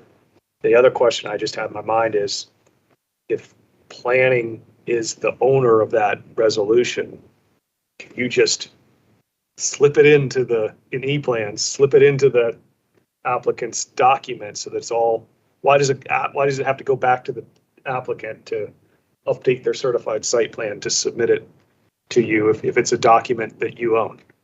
Layout, I mean, I think they like a little control on how it's laid out and how many pages and the sizing of it. Probably a minor thing, because it's like,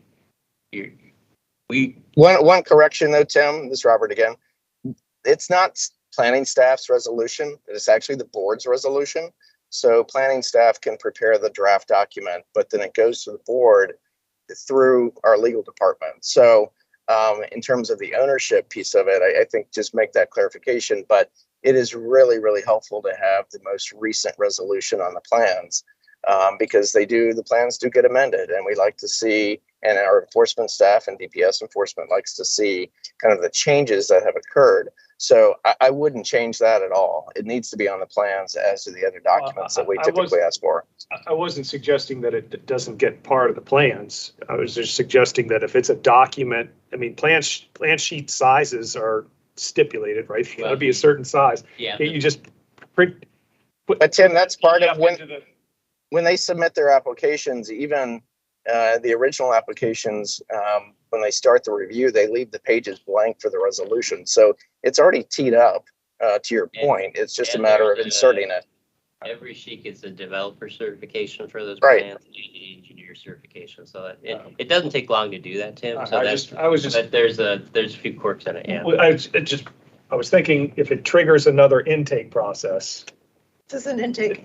We don't touch certified site plan. Okay. All right, so I'm gonna move us to permitting, and just so that we're all aware, we have 34 minutes. No pressure. So there are multiple summary of comments here. I'm not going to read through all 5, but I'll give you 30 seconds to read through it yourself just to refamiliarize.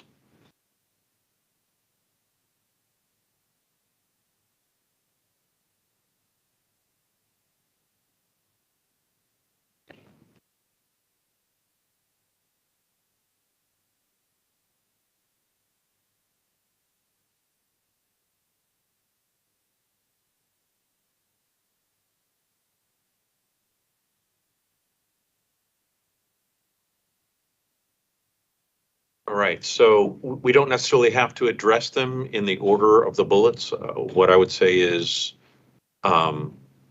if you feel one of these is really important that we address on the front end of this conversation, let's hear what that might be. Maybe Isan? I've gone on the record, our timeline will be published and we can put it in writing, that's no problem. And they want to shorten the time period for the subsequent reviews. I don't believe that's a problem, but not 2 days, what they're putting. So already it's taking us 30 days. And it takes them like sometimes 60, 70 days to give us something, and they want to turn around to 2 days. As you know, there's so many plans and all that. So if by pushing somebody in front of somebody else, that's going to create another delay. It would just be driving down the highway, you stay in your lane, you're fine. As soon as somebody cuts in front of you, it's going to start delaying. So that's kind of the analogy I can use for you. So that's no problem, absolutely. Shooting for that for mid-September. So that's the first one you're talking about? Yeah, the first one about our review time in writing, absolutely no problem. They have been established for a long time. It's just and the industry is aware of that, but if we have to publish it, absolutely, it's going to be on the website. And if we have to put it in writing, no problem. And the subsequent reviews, it should probably going to be it's going to take half as much time. I'm sorry, so you're saying that review times and The first review will be the length of the first review, whatever it is.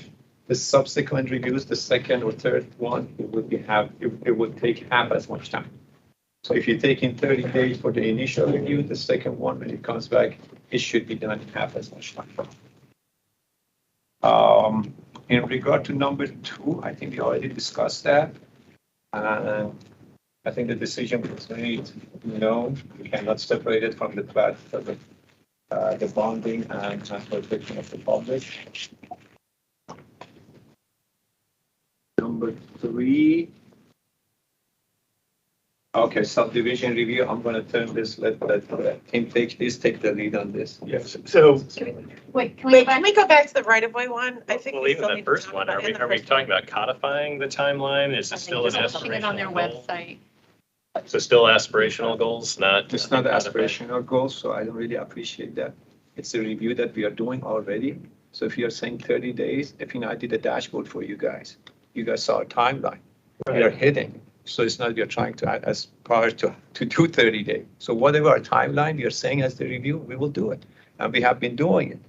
So the question has always been that, hey, you guys need to have that in writing or publish it. And we are saying no problem. That would be online for everybody to see. So when they're planning this project, they can see and plan accordingly.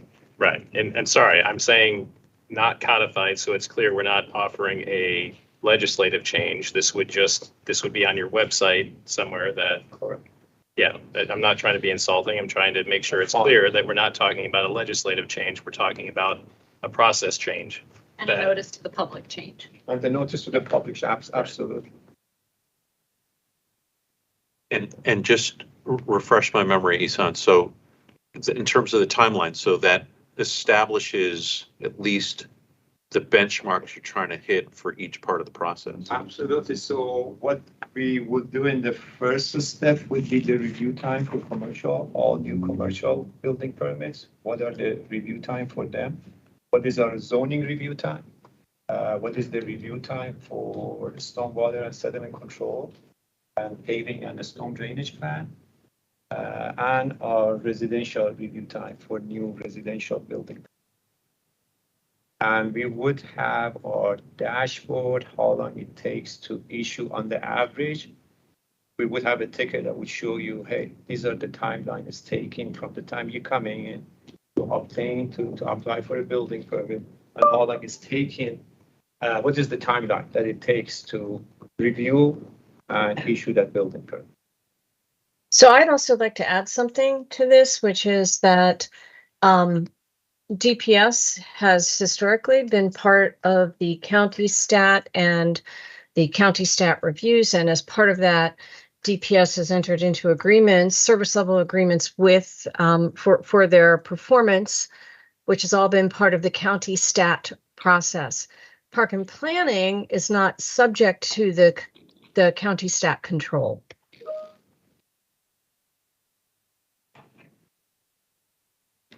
But we're the only ones that have codified timelines. So that's why it's an interesting thing. We have to have all our timelines codified, but there aren't any timelines codified for the county. So. But the county is managing it, which is why if this were to go to the executive branch, which is what got all this started conversationally with Senator Kramer's bill, then it would, perhaps it wouldn't have had to go through that process. But county stat is how departments are held accountable, and that DPS is held accountable in its reviews with county stat with the county executive's office. Okay, that was interesting. I didn't realize if we were moved to the county agency, then we'd have nothing to be accountable for in the code, and then maybe. Well, we would have to Christina, notice that's a snarky, inappropriate thing. comment, quite frankly. No, that's not the point. The point is that you are under a different auspices, and just because you have one thing doesn't mean that DPS has to have the exact same thing. The fact is that the executive branch has administered the mechanisms for the controls and does it through county stat. And you are not subject to that. So it's not apples to apples. And nobody said what you just said other than you. Okay.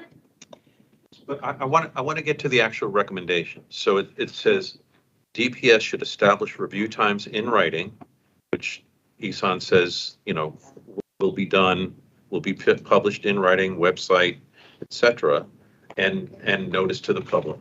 And consider a shorter review time in general and a shorter time frame for resubmissions. And so I guess what I'm not clear on is there a benchmark or established guideline for review times? And then I think what you said was resubmissions would be half whatever that is. Is that right? So there are in accordance to the data we have to provide as for all the departments in Montgomery County. The timeline is 30 days for commercial review time. Okay. First review, 30 days. Zoning is 5 business days. And a storm drain, paving and a storm drain, which is right away. The same thing, 22 business days, and the same for a storm, water, and sediment control. And residential is 5 business days. New residential, these are all new residential building permits.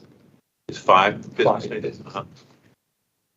And then to kind of extrapolate from that, so for resubmissions, each of those would ideally be half of that. Okay. Should take. Do you have a timeline for intake? Intake, we have our intake, it's 2 days. And we are hitting like 80-85% within 2 days intake. Mm-hmm. Yep.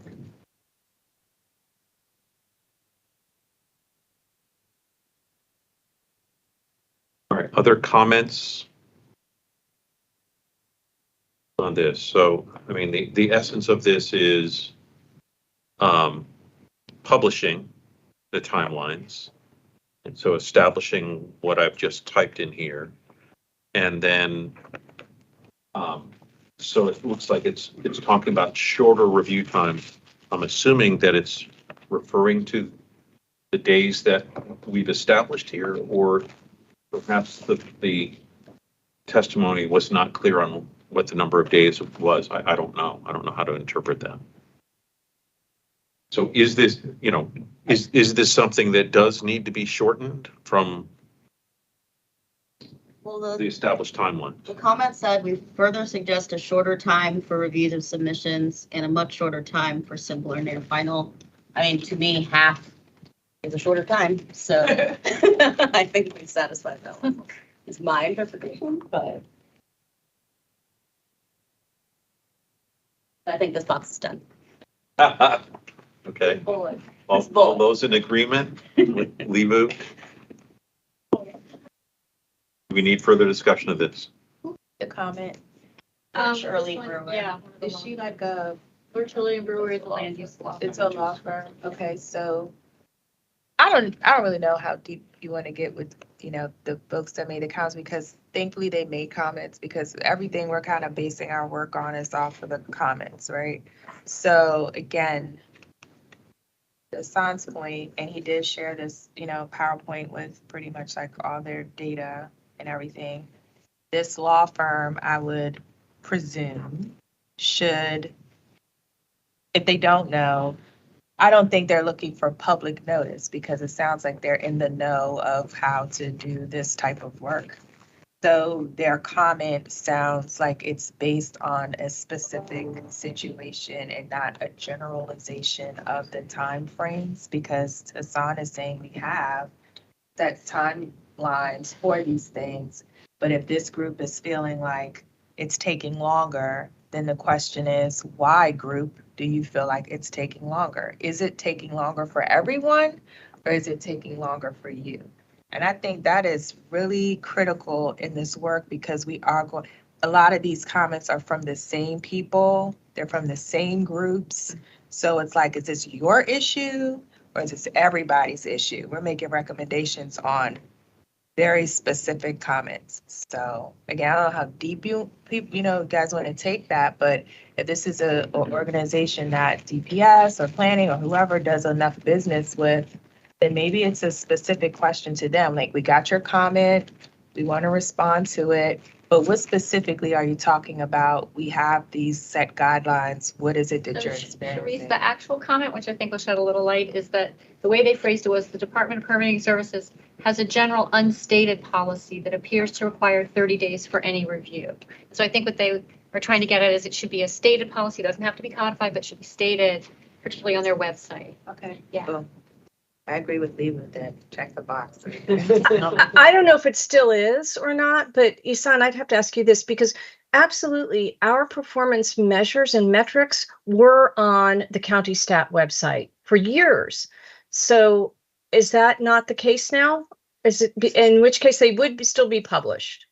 It's not saying that, Diane. I think it's trying to say that if you go to DPS's website, if somebody were interested in how long it was going to take to get something reviewed, does it say It makes our sense. goal is It's 30 published days, with the- period? yeah. That's it. I get it. That makes sense to me. Thanks, Pam. So can we move to the next, so the next one, Isan, you indicated, and we talked about this earlier in this meeting, right? Let's go to it. Is that right? Sharice is already voted. That's an important one, though. I don't know that we resolved it. Yes, we were where we were was understand the need for bonding. But the fact that they have to go through essentially, produce construction documents to get to the bonding, that seems to be what's taking so much time. And so I think the question was, if they really do need the construction documents to get to the bond, is there somehow that we can do this concurrently with something else so that it speeds up the They process? can do it at the time they come and they're going through this certified site plan process. I mean. What you if it's can- not a site plan? So just certified plan, like if it's going through a. Right, I mean, but while they're going, I mean, it's the same thing. The site plan is not approved and we allow them to come to apply for a building permit. So we won't hold them back because it's taking so long at your shop to get the certified site plan approved. We'll let them come, they go through the review.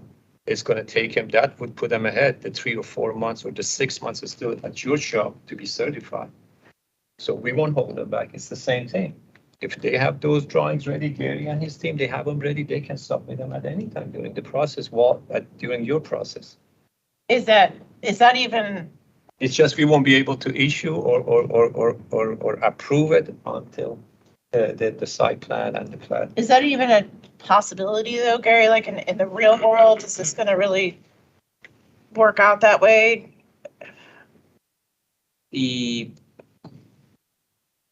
Most of our clients operate, you have this whole list and there's critical path, et cetera. But if there's 10 things, and if they all need 10 things at the end, fine, but most of them operate, get item 1 done, whatever I can get it done, put it on the shelf, and then I know I have to focus on that last item to get to the permit or whatever the goal is. So I think with how most of the clients operate, being able to run stuff parallel, knowing that, if I got the bond approval done, they may not post the bond yet, but at least they know they can plan for a $500,000 bond versus 6 months down the road, they're running around to get bond posted. That's, they'd rather check the box, get stuff done, and then push down the road to, funnel everything to that one last item they need to do to get a permit. So I guess my question is it possible for you to be drafting construction documents at the same time that you're still getting your certified plan set? most plans we are moving forward You with, do both. yeah.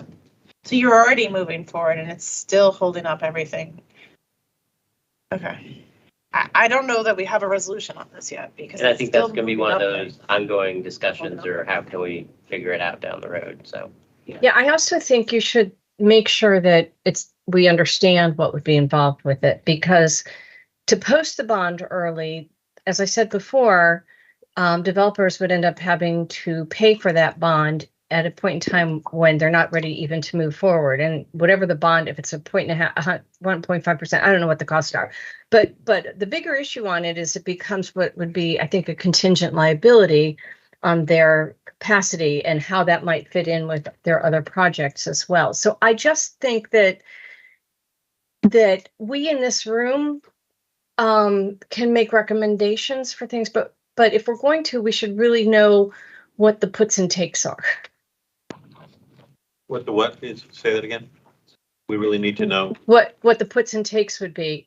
And so while, it may make things better in one pace, Gary said it, calculate what it is so you know what it is and they don't have to post it. I just think we need to make sure that we're not doing something. And I surely wish, I don't know if Kate is there or not. I don't see She's her. not. She's on Okay. vacation. I would really love to hear her take on this point. So, Yeah, I think that's very important. I just want to reiterate what Diane said, just because this does have to be based on reality. And it has to be based on the idea that planning has been formed to encourage development and to encourage it within a certain regulatory structure that also protects the public. And so if that's the attitude, then you need to be practical. That's one of the issues we've had, is that planning tends to be more of a vision. And meanwhile, the executive side has to actually do all the stuff and build the things or supervise it and do the building code, et cetera. And there's a disconnect between our different understandings. Yeah, the contingent, and then Steve, it's contingent liability on the owner's debt capacity, their bonding capacity, because they sign notes that secure their bonds, at least back 100 years ago when I was doing this stuff. So I'm not really sure, but I just think that Well, I think, Diane, you're bringing up the two ends of the spectrum. So if Mhm. there's debt capacity, someone has to wait a year to post their bond. That's, that's a scenario, yes. But for the clients that want to move forward, develop, get a shovel in the ground now, they're going to do their bond now because they're moving forward. And there's like every scenario in between. So I think if we want to facilitate those folks that want to go forward and move faster, that's how we got to figure things out. Now, if you sit on it, you sit on it, which they have that option. So. But that's what I like what you said about having it. I think that you said it right, that you calculate, find the earlier point in time, whatever that point in time is, to calculate and know, assuming that the actual design based on which it's based doesn't change materially, make that point in time earlier so you know what the bond amount is. Yeah, that'd be perfect. And then, as we go through this, probably 20 other scenarios will bring up down the road. So Right. But there does have to be, for administration, the administering agencies do need to understand the point in time at which it is actually required. So what's a quick, what's a next step on this kind of outside of this meeting? Are there people that need to be contacted, or is this kind of beyond our ability to figure this out in the next month, given everything else we've got to discuss? To me, it sounds like this might be like a further discussion, between DPS, us, and then we call it a plat work group, Developers, but yeah. there may be another. with the plat group maybe. There's or- a DRC retreat and had positive stuff. I don't know if there's a DPS retreat, and we try and brainstorm on a number of items. But Because I know it'd be useful for like Hassan to have his right away folks here, and it would be useful for me to have my plat folks here, and so yeah. I think we could just kind of put a pin in this to say let's Absolutely. let's have a try side to- meeting. Right. This is a right-of-way permit more than simply a plat issue. And so, yeah, definitely. Yeah, Have- that could be 2 different groups, but yeah, we'll figure it out. Well, you could bring them together too, but no, I just want to make sure that you have the right folks at the table. All right, so we've got 13 minutes, and I do want to spend a few minutes on getting clarity on things that need to be done between now and September 13th. Should we try to tackle one more thing here? And if so, what might be, I say this with a chuckle, a quicker one? None of those look quick to me. None of those are quick. None of those look quick. Not 13 minutes quick. Okay. All right, and lead agency is its own bear. All right, There's so, enough time for a 13-minute break, so. or dismissing you early, right? All right, so, help me to kind of think out loud here. So what are some critical things that need to happen between now and September 13th? Either to-dos or helping us think about kind of what we absolutely need to focus on at the September 13th meeting. It seems like where we are right now in permitting would be a good place to start. Well, we need to make sure that we're taking into consideration all of the testimony and the statements, and that the deadline for that is September 1st. So that means that we will have it all before we meet on the 13th, because we want to make sure that we're not making all these decisions and yet missing some substantial comments. So we need Yes, to for look sure. at that. We definitely need to do that. I was going to say, since I had. Oh, wait, I hadn't quite finished. And then also that we need to look at the Post-its. From a few meetings ago from this group. Right. I don't know that we're gonna get to the Post-its. I think we have enough with. I think that the Comments we Post-its got. are essentially in here in many different ways. Yeah, I mean, so I would We need volunteer. to do that to see if that's the case, though, because, I mean, the idea of this work group is that people have been appointed that have a certain expertise and, knowledge about it that may be, greater than the average person. And so we want to make sure that we're getting the benefit of the expert ideas of the group.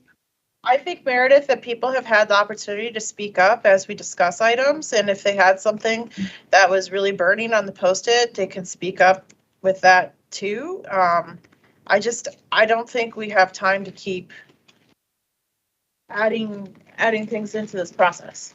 I mean, Well, I don't agree with that. Excuse me, Chris, but it's not a process where we have to then take all the Post-its and go down them one by one. I mean, that's not what I'm suggesting. I'm suggesting that we take a look at them. We can do it in our smaller group, or again, maybe form a different smaller group and see how this actually dovetails with the kinds of recommendations we've made. So I'm particularly concerned about the volunteer. right-of-way permit issue, because those are such brief comments. We don't really have a range of experience or expertise that we're basing this on, except Gary, we humbly listen to you. So yes. Meredith, I will volunteer to take a look at the list of Post-it notes and see how it matches up with the categories and some of the things that we've already talked about and some of the things that are kind of upcoming in the summary bullets, just to see how they match up. And I can do that in the next week. That'd be awesome. Thanks, and I'll do it too, because Okay. Amanda. Did we talk about potentially rearranging some of these bullets? The categories or the bullets? Like the category, the bulleted categories. Yeah, so that list, okay, so I think we're all in agreement that permits is next. What I have kind of in this rolling document is lead agency after that, but I'd love to hear quick proposals of what are 2 items you want to make sure we absolutely have to, from your perspective, address on September 13th. I'll let you go first, Amanda. Well, I do think this issue of People's Council, because that was raised as potentially being a state issue. Of a state People's Council, but we should maybe talk about that. Okay. And then I feel like public involvement should go. The traffic concerns, a lot of those that we got in seemed specific to certain projects.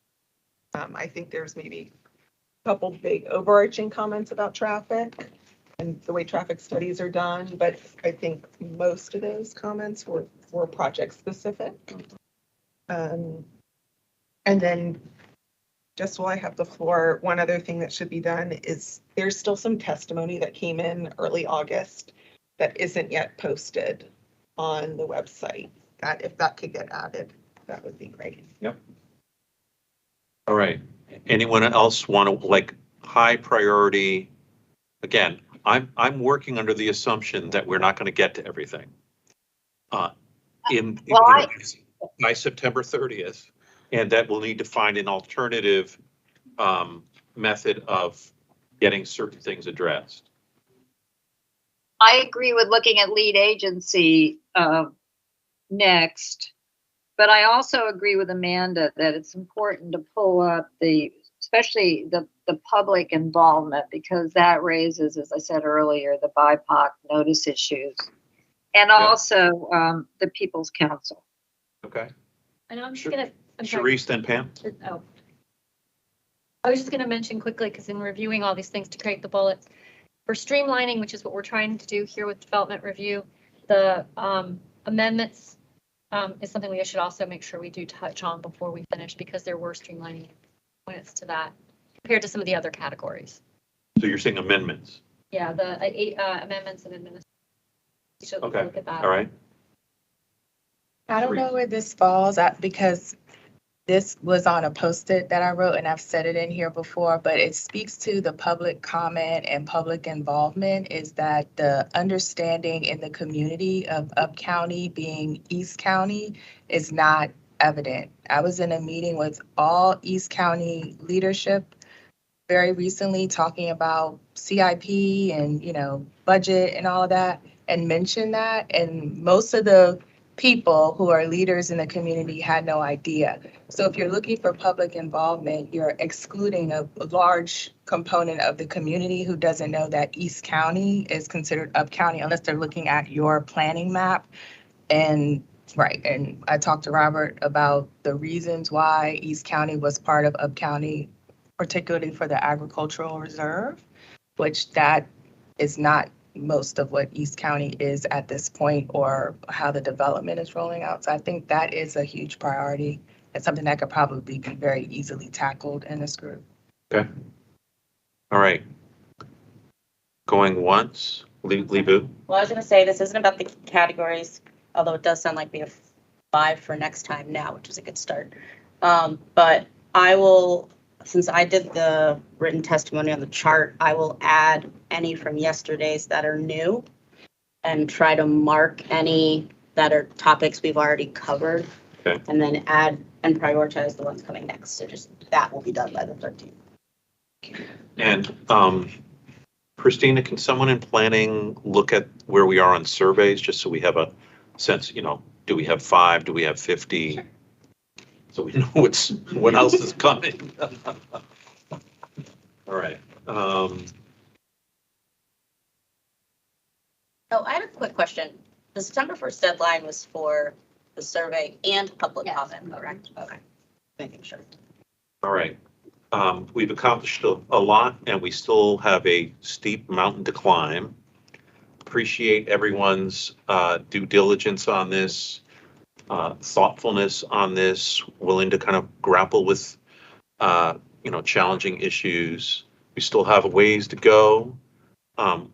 We're giving most of you a 3-week break before we meet again, but then we're in kind of an accelerated time frame. So starting next meeting, I'm going to try and go quicker, and I'll try and deal with the pushback that I get from various individuals as I try to accelerate what we can and will go through. But thanks to everybody. Have a great Labor Day weekend. See you all bright what is it, bright-eyed and bushy-tailed by September 13th. Thank you.